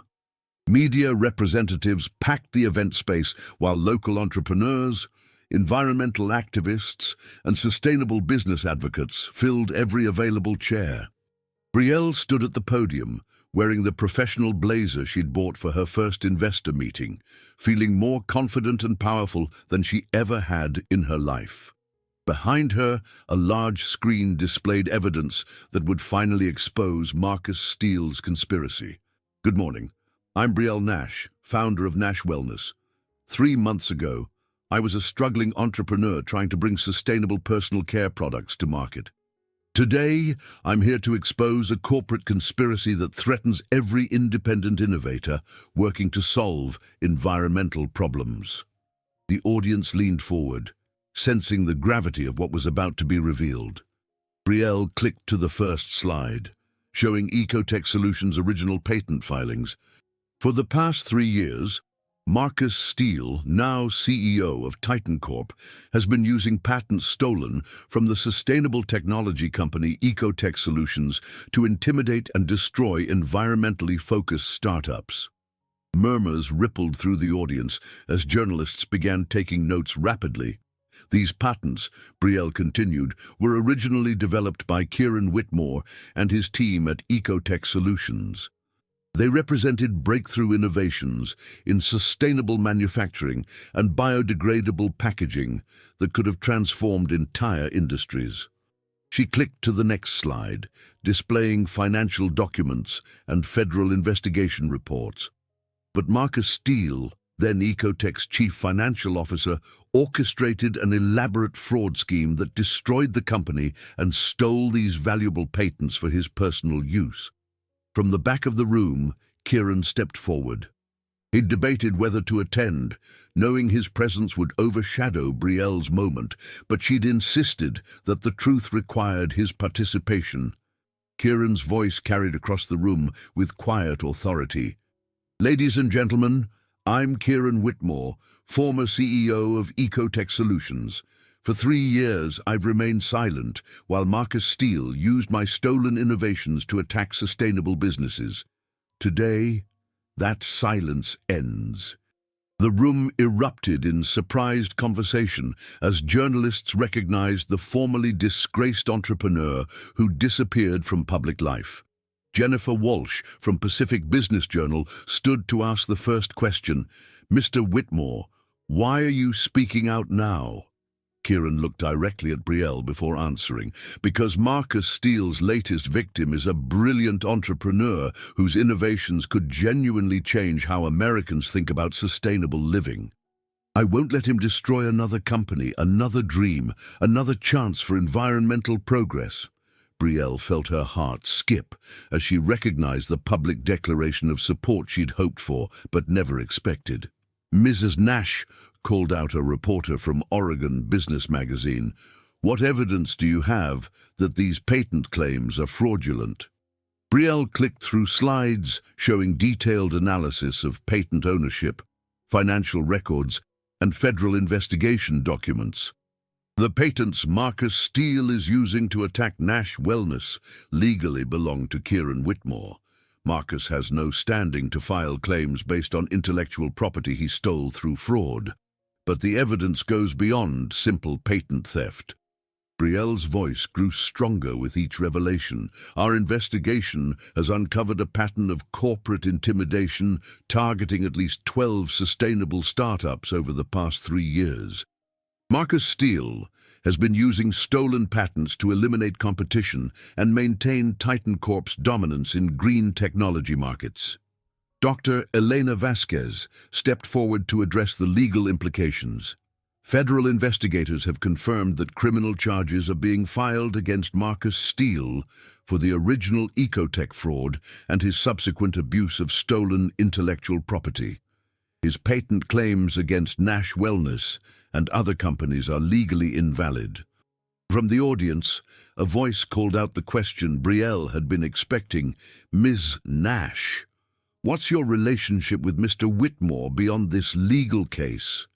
Brielle felt the room's attention focus on her as she made a choice that would define her future. "Kieran Whitmore is my business partner and the man I love. He made mistakes in how he tried to protect my company, but his commitment to sustainable innovation and environmental justice is absolute. Kieran's smile was visible even from across the crowded room. A reporter from the Portland Tribune asked the follow-up question, "Are you concerned that your relationship with Mr. Whitmore will overshadow your independent business achievements?" Brielle's answer came without hesitation. Nash Wellness succeeds because our products solve real environmental problems. My relationship with Kieran is built on shared values about business ethics and sustainable innovation. Together, we're stronger advocates for the changes our planet desperately needs. As the press conference concluded, Brielle realized that exposing the truth had freed both her and Kieran from the secrets that had complicated their relationship. They could finally build something authentic together, both as business partners and as individuals committed to changing the world. Kieran approached the podium as the last reporters gathered their equipment. His voice was soft, but carried across the emptying room. "Thank you for giving me the chance to tell the truth." Brielle looked at the man she'd fallen in love with, seeing him clearly for the first time, without deception or hidden agendas between them. "Thank you for trusting me enough to fight beside you." As they walked out of Powell's Books together, past the independent bookstore's celebration of intellectual freedom, and toward whatever challenges Marcus Steele might still present, Brielle felt genuinely confident about their future. They were partners now in every sense that mattered, and together they were going to change the world one sustainable innovation at a time. The next morning brought news that Marcus Steele had been arrested on federal fraud charges, and Titan Corp's board had immediately suspended all legal actions against sustainable startups, pending a complete investigation of their patent claims. Nash Wellness was safe, Kieran's reputation was restored, and their love story could finally begin without secrets, lies, or hidden agendas, just two people committed to building businesses that served their values and made the world a better place. 1 year later, Belle Nash stood at the podium of the Portland Business Women's Conference, looking out at 300 female entrepreneurs who'd gathered at the Oregon Convention Center to hear her keynote address on building ethical businesses that change the world. The Forbes 30 Under 30 Social Impact Award gleamed on the conference table beside her notes. But what filled her with pride wasn't the recognition, it was the concrete evidence of change her work had created. Nash Wellness had become the fastest-growing sustainable personal care company in the Pacific Northwest, with distribution in over 200 stores across 15 states. Their plastic-free deodorants, shampoo bars made with Pacific Northwest botanicals, and revolutionary agricultural waste packaging had eliminated an estimated 50,000 pounds of plastic waste from landfills in the past year alone. But the real transformation went deeper than sales figures or environmental impact statistics.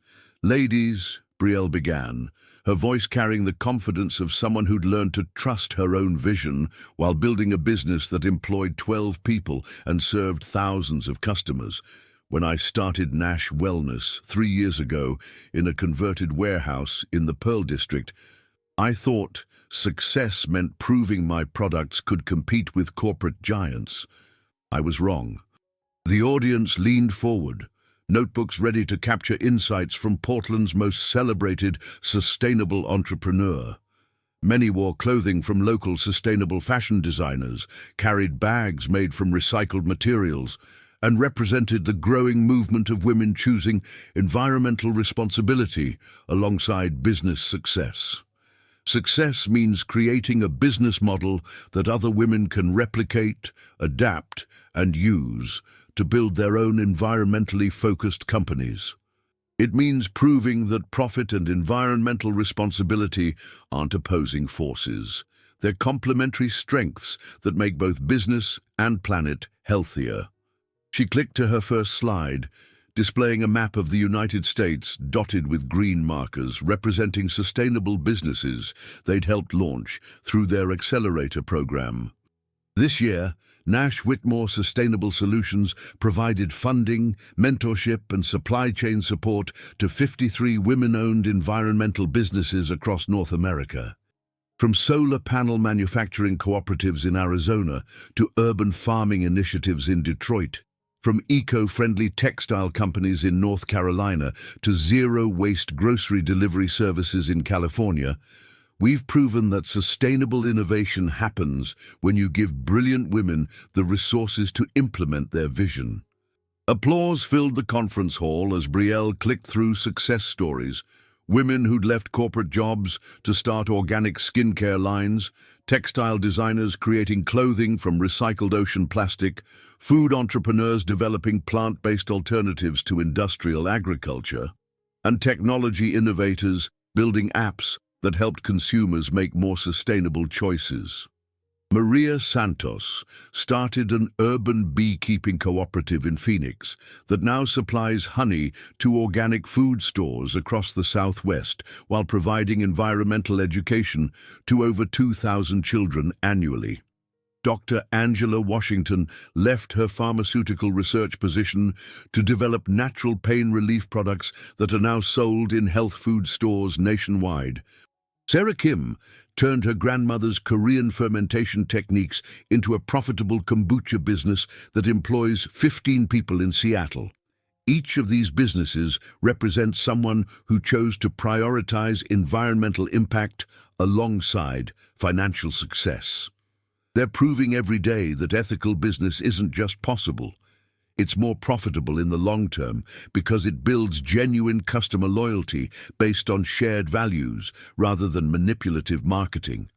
Brielle advanced to her next slide, showing financial data that demonstrated the superior customer retention rates and lifetime value of sustainable businesses compared to traditional competitors.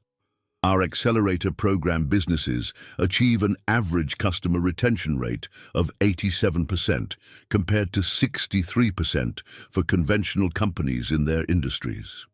When customers trust that your business serves their values alongside their needs, they become advocates who drive organic growth through word-of-mouth recommendations. During the question period, a young woman in the front row raised her hand. Her notebook was filled with detailed notes, and she wore a name tag identifying her as the founder of a startup developing biodegradable phone accessories. Ms. Nash, how do you balance running a business with your personal life? Do you ever feel like you have to choose between professional success and personal happiness? Brielle smiled, thinking of Kieran waiting in their research and development lab that morning, testing formulations for their new line of plastic-free sunscreens while simultaneously reviewing applications for their accelerator program's second cohort of entrepreneurs. I've learned that the right partnership amplifies both personal and professional fulfillment instead of requiring you to choose between them. My business partner, who happens to be my fiancé, shares my environmental mission and complements my skills rather than competing with them. Another hand rose from the back of the room, belonging to a woman wearing a t-shirt from one of Portland's sustainable clothing companies. What's your advice for women who want to start sustainable businesses but feel overwhelmed by the scope of environmental problems? Start with one product that solves one problem for people you understand. Brielle's voice carried the wisdom of someone who'd navigated both spectacular near failure and genuine success. I began with deodorant because I was frustrated by plastic packaging waste in my own bathroom. That single frustration became a business that's now preventing tons of plastic waste annually and inspiring dozens of other entrepreneurs to tackle different environmental challenges. The key is to focus on making one thing better rather than trying to solve everything at once. When your first product succeeds and creates positive environmental impact, you'll have the resources and credibility to expand into related areas. A woman from the middle section stood up. How do you handle the higher costs associated with sustainable materials and ethical manufacturing? Sustainable materials often cost more upfront, but they create value in ways that traditional cost accounting doesn't measure. Brielle pulled up a slide showing their comprehensive cost analysis. Our compostable packaging costs 30% more to produce than plastic tubes, but it eliminates waste disposal costs for customers, creates positive brand association that drives repeat purchases, and allows us to charge premium prices because customers understand they're paying for environmental benefit. Plus, many sustainable materials prove more cost-effective long-term. Our shampoo bars last 3 times longer than liquid shampoos in plastic bottles, so customers save money while reducing waste. When you design products that genuinely serve customer needs better than conventional alternatives, sustainability becomes a competitive advantage rather than a cost burden. As the question period continued, Brielle felt energized by the quality of inquiries and the obvious passion these women brought to combining business success with environmental mission. Their questions were sophisticated, their business ideas innovative, and their commitment to sustainable practices genuine rather than superficial. A final question came from a young entrepreneur in sustainable fashion. What's the biggest mistake you see women making when starting environmental businesses, trying to be everything to everyone instead of serving one specific market segment exceptionally well?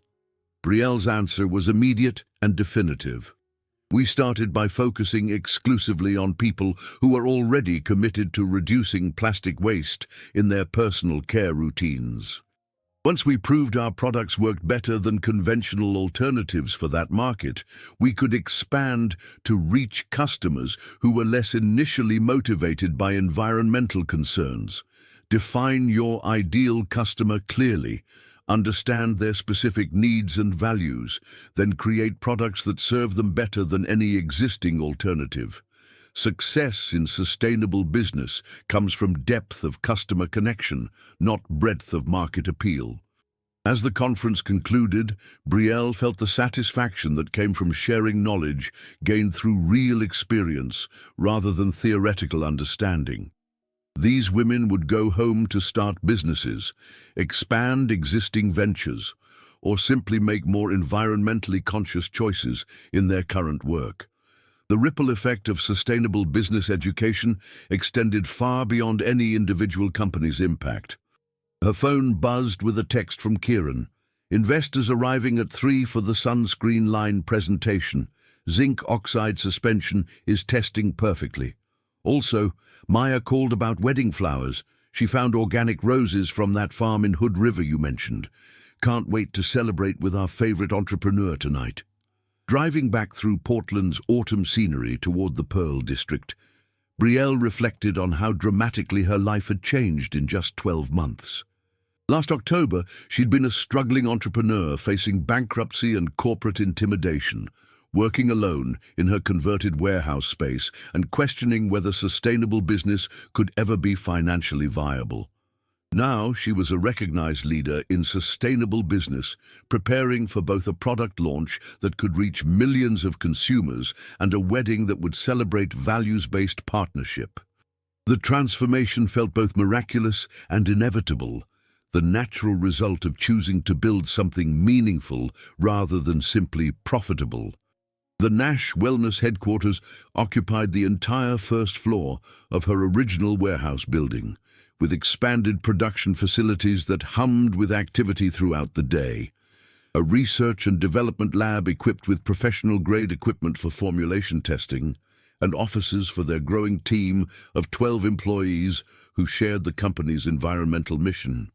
But Brielle's favorite space remained her original workshop on the second floor, where she and Kieran still spent Saturday mornings developing new formulations and planning their next environmental innovations.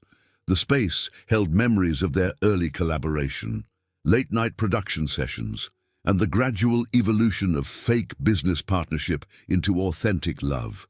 She found Kieran in the R&D lab, wearing safety goggles and carefully measuring botanical extracts for their plastic-free sunscreen prototype. His transformation from hiding behind a false identity to becoming a public advocate for sustainable business had been remarkable to witness. Watching him reclaim confidence, rebuild professional relationships, and find purpose in work that aligned with his values. Kieran looked up from his work with the warm smile that still made her heart skip after all these months of partnership and planning their future together. How was the keynote? Inspiring.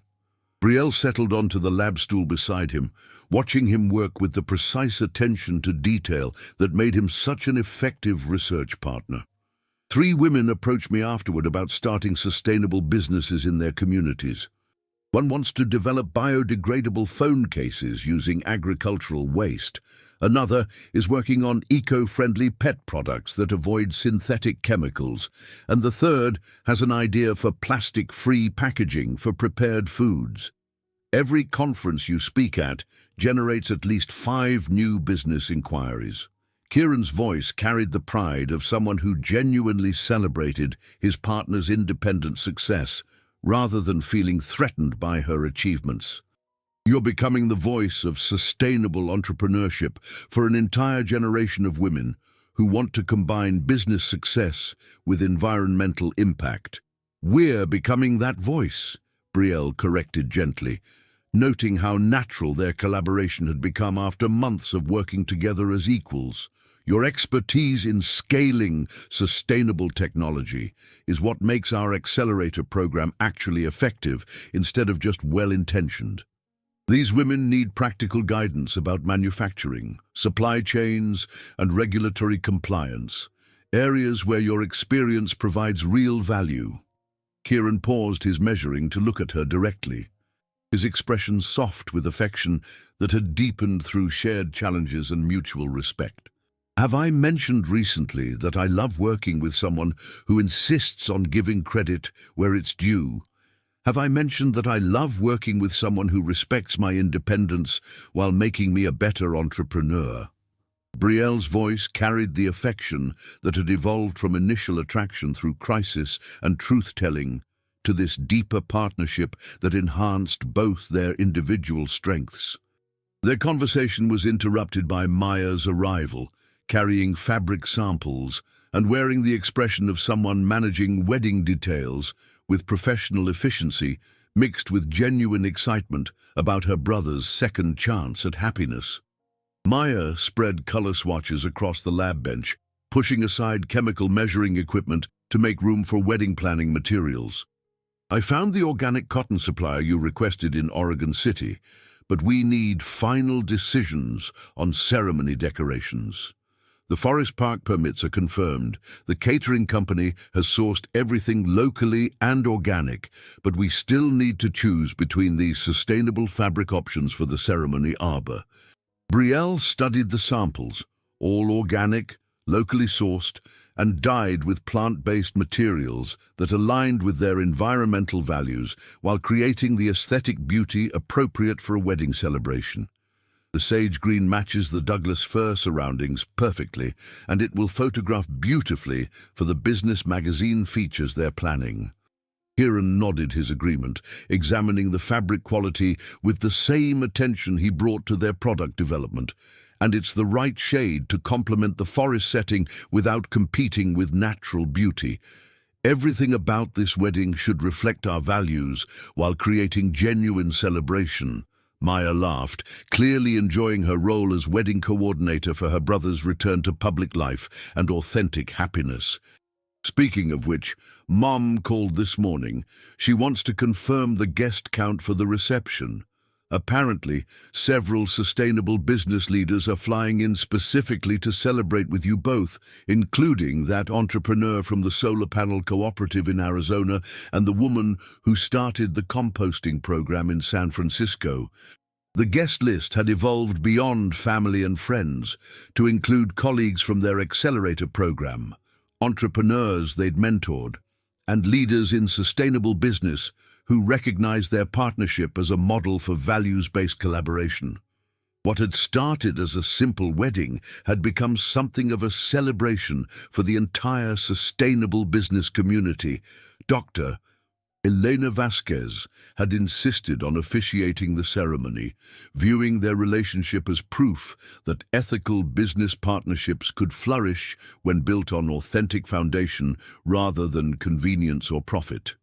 Jennifer Walsh from Pacific Business Journal would cover the wedding for their annual Sustainable Business Leaders issue, focusing on how their personal partnership reflected their professional commitment to environmental progress. But beyond the media attention and industry recognition, the wedding represented something deeply personal. Two people who'd found each other through shared mission and chosen to build a life that amplified both individual strengths and collective impact. As Maya gathered her planning materials and left to coordinate with the caterers about final menu details, Brielle and Kieran returned to their sunscreen formulation work. The quiet collaboration felt natural after months of developing products together, combining her innovation with his technical expertise and business strategy knowledge. Working side by side in the lab, Brielle felt grateful for the journey that had brought them to this point. The crisis with Titan Corp had tested their relationship in ways that revealed character and commitment. The media attention following Marcus Steele's arrest had challenged them to maintain authenticity while becoming public figures in sustainable business. The growth of their accelerator program had required them to balance individual expertise with collaborative decision-making.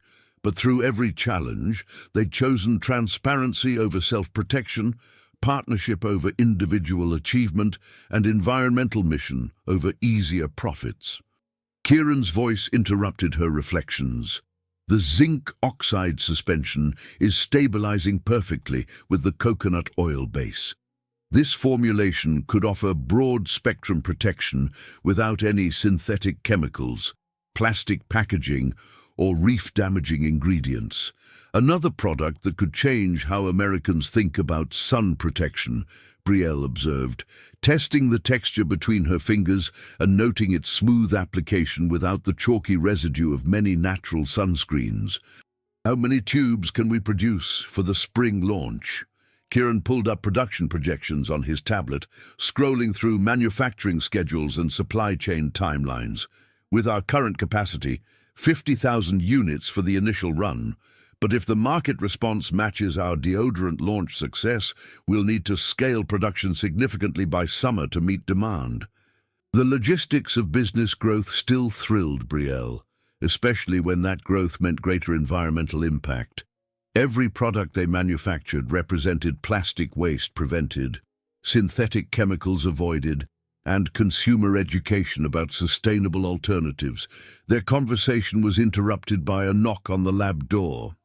Robert and Patricia Whitmore entered, carrying coffee from their favorite local roastery and wearing expressions of parental pride that had grown stronger since Kieran's public vindication and business success. Patricia embraced Brielle warmly before examining their sunscreen prototypes with genuine interest. We wanted to stop by before the wedding weekend gets too hectic. Are these the products that Forbes mentioned in their sustainability feature? Kieran's relationship with his parents had improved dramatically since he'd stopped hiding his identity and accomplishments. His father had even joined their advisory board, providing financial expertise for the accelerator program. They've been incredibly supportive of our expansion plans, Mom. Dad helped us secure funding for the Detroit Urban Farming Initiative, and his connections in Vancouver opened doors for our Canadian market entry. Robert's smile carried the satisfaction of someone whose son had found meaningful work after years of uncertainty and self-imposed exile, supporting women entrepreneurs who focus on environmental solutions. It's exactly the kind of investment that makes financial and moral sense. Your accelerator program businesses are outperforming traditional startups by every metric that matters. As his parents examined their latest innovations and discussed business strategy with the expertise that had made the Whitmore family successful in traditional industries, Kieran caught Brielle's eye with an expression of contentment that spoke to how much family acceptance meant to him after years of estrangement. The wedding weekend would celebrate not just their partnership, but the broader community of support they'd built around their shared mission. That evening, they walked through Forest Park to finalize details for Saturday's ceremony and ensure the logistics would create the celebration they'd envisioned. The late October air carried the crisp scent of falling leaves and Pacific Northwest evergreens that would provide the perfect backdrop for their exchange of vows. Maya had chosen the ceremony location perfectly, a clearing surrounded by Douglas firs and overlooking the Willamette Valley, with distant views of Mount Hood's snow-capped peak. Organic cotton fabric would create a simple arbor decorated with locally foraged ferns and branches, while their friends' string quartet would provide music that celebrated both natural beauty and human creativity. Standing in the space where they'd exchange vows in 3 days, surrounded by the forest ecosystem they worked to protect through their business choices, Brielle felt overwhelmed by how perfectly the setting reflected their values and their relationship. "This feels right," she said, taking Kieran's hand as they watched the sunset paint the forest in shades of gold and amber. "Everything about this place, this moment, the way we've built our life together. It all feels authentic in a way I never expected business or love could be." Kieran squeezed her hand gently, his voice soft with emotion that had deepened through months of transparency and shared challenges. "Everything about us feels right now. The business partnership, the environmental mission, the way we challenge and support each other without losing individual identity. I never thought I'd be this happy again after everything that happened with Ecotech." The reference to his past no longer carried pain nor regret, just acknowledgement of experiences that had shaped who he'd become and prepared him to be a better partner. "I never thought I'd find someone who enhanced my independence instead of threatening it," Brielle reflected, watching the forest shadows lengthen as evening approached. "Someone who makes me a better entrepreneur and a stronger advocate for environmental change while supporting my individual growth." As they walked back through the forest paths toward their car, discussing final details about Saturday's ceremony and their honeymoon plans to visit sustainable businesses across Europe, Brielle felt confident about every choice they'd made together. The wedding would celebrate their commitment to each other and to building businesses that served their environmental values. The Accelerator program would continue expanding, funding more women entrepreneurs and creating greater sustainable innovation across multiple industries. Their products would reach larger markets while maintaining ethical production standards and environmental benefits. But most importantly, they'd continue working together as equal partners who brought out each other's best qualities while maintaining individual identity and professional achievement. Saturday morning arrived with Portland's characteristic autumn mist, creating a romantic atmosphere that seemed designed for outdoor weddings in Pacific Northwest forests. Brielle woke in her apartment above the workshop, surrounded by her bridesmaids, Zara, Maya, and 3 women entrepreneurs from their Accelerator program who'd become close friends and collaborators in sustainable business. Zara helped her into the wedding dress they'd chosen together after visiting several sustainable fashion designers in Portland, organic silk designed by a local artisan who specialized in eco-friendly formal wear, with hand-sewn details that reflected both elegance and environmental consciousness. "You look like someone who's about to marry her perfect business partner," Zara observed, adjusting the dress's simple lines that complemented Brielle's confidence rather than overwhelming her personality. "More importantly, you look genuinely happy in a way that has nothing to do with the wedding itself and everything to do with the life you're building." "I'm about to marry someone who makes me a better version of myself," Brielle corrected, studying her reflection in the mirror and feeling genuinely beautiful in a way that had nothing to do with appearance and everything to do with authentic happiness built on mutual respect and shared values. Maya added the final touch, a necklace made from recycled silver, featuring a pendant designed from reclaimed ocean plastic. The piece represented both aesthetic beauty and environmental mission, perfectly capturing their approach to everything from business to personal celebration. Kieran had this made to commemorate your first year in business together. He wanted you to wear something that represented both your environmental mission and your partnership, while creating something beautiful from waste that would otherwise harm ocean ecosystems. The ceremony began at 3 o'clock, with guests seated on benches crafted from reclaimed wood by a Portland carpenter who specialized in sustainable furniture design. Local flowers decorated the seating area, arrangements that would be composted rather than discarded after the celebration, continuing their commitment to environmental responsibility even in personal celebration. The string quartet played music that blended classical pieces with contemporary compositions, celebrating environmental themes and the beauty of Pacific Northwest forests. The musicians were local artists who donated portions of their proceeds to forest conservation organizations. Dr. Elena Vasquez opened the ceremony with remarks about love as a force for positive change in both personal relationships and business partnerships. Her voice carrying across the forest clearing with the authority of someone who'd witnessed their growth from crisis to authentic collaboration. Belle Nash and Kieran Whitmore have shown us that authentic partnership amplifies individual strengths while creating something larger than either person could achieve alone.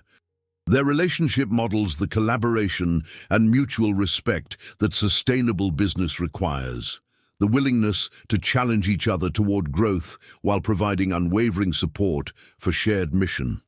When it came time for vows, Belle spoke first, her voice carrying across the forest clearing with confidence that had been earned through challenge and growth rather than simply proclaimed. Kieran, you entered my life when I thought success meant proving I could achieve everything independently. You taught me that true strength comes from building partnerships based on shared values and mutual respect rather than convenience or compromise. She paused, looking at the man who'd supported her dreams while encouraging her to dream bigger and reach more people with their environmental mission.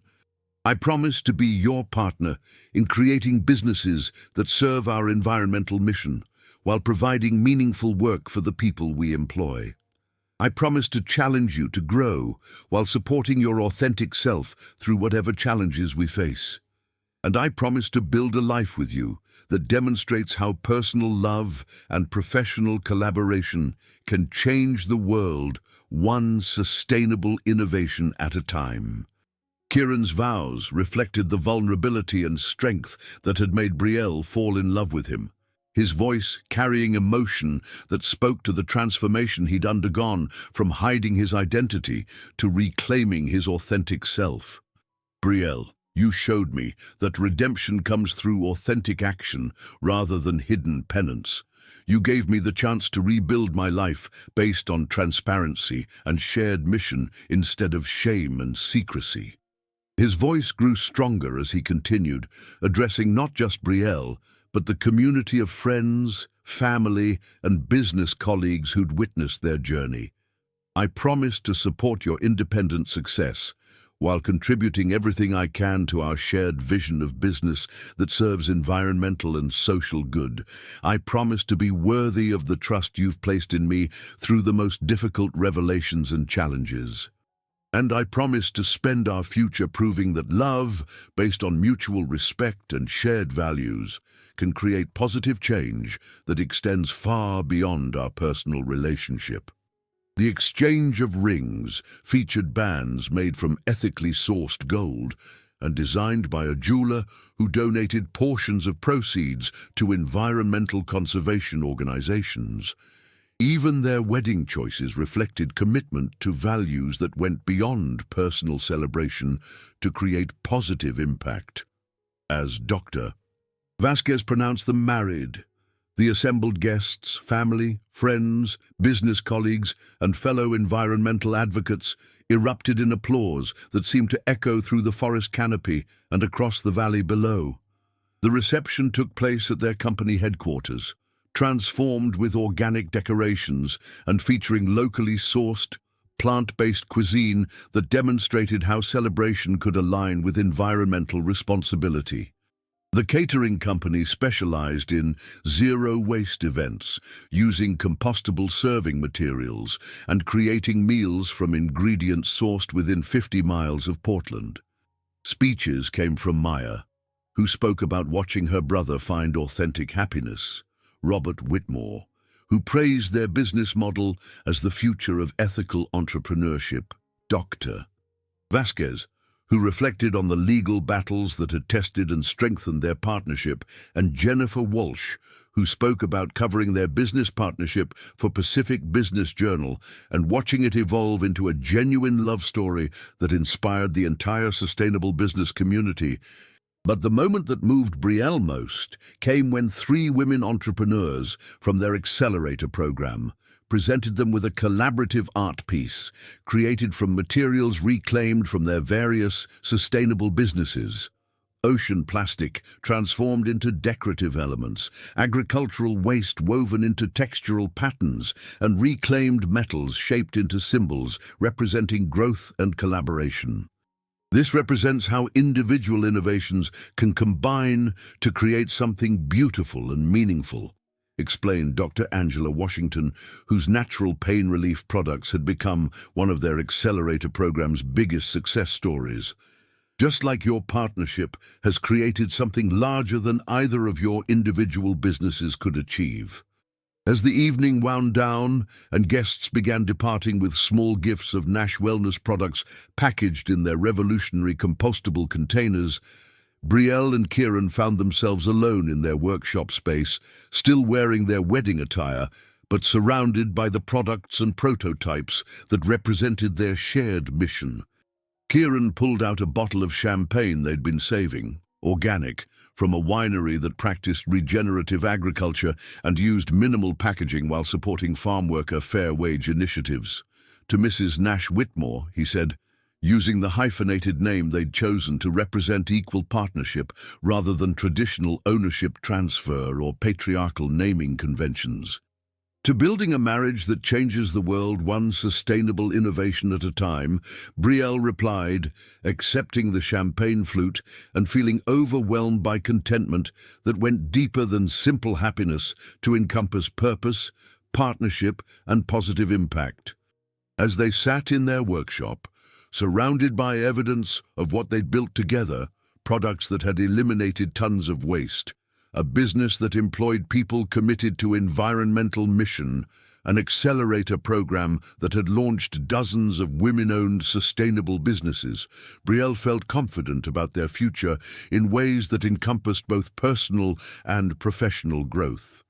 The accelerator program would expand internationally, helping women entrepreneurs across 3 continents develop sustainable businesses that addressed local environmental challenges while building economic independence. Their product lines would continue growing, offering consumers alternatives that prioritized environmental health alongside effectiveness and convenience. But most importantly, they'd continue working together as partners who brought out each other's best qualities while maintaining the individual strength and independence that had attracted them to each other in the first place. Looking at Kieran across their workbench, still wearing his wedding suit but already sketching ideas for their next product innovation, Brielle knew they'd created something lasting. A relationship built on authentic foundation, a business that served their values while providing meaningful work for their employees, and a model for how love and environmental advocacy could combine to create positive change that extended far beyond their personal happiness. Outside their workshop windows, Portland's autumn night reflected their commitment to building businesses that served both profit and planet. Exactly the future they dreamed of when they first shook hands over coffee at Stumptown, agreeing to help each other achieve what seemed impossible alone. Tomorrow would bring planning sessions for their European honeymoon visits to sustainable businesses, investor meetings for their sunscreen line launch, and interviews with applicants for their accelerator program's international expansion. But tonight, Surrounded by the products they'd created and the community they'd built, they celebrated the perfect integration of love, business success, and environmental mission. Their fake dating arrangement had evolved into genuine partnership that would continue changing the world, one sustainable product and one empowered entrepreneur at a time. Together, they'd proven that love and business success could serve environmental mission while creating authentic happiness that extended far beyond individual achievement. The future held international expansion, greater environmental impact, and continued growth as partners in every sense that mattered. It was exactly the life they'd both been working toward, even when they hadn't known they were searching for each other. I hope you enjoyed today's story. Subscribe to the channel so you don't miss more stories like this. Leave a like and comment below what you thought of the story. See you in the next video.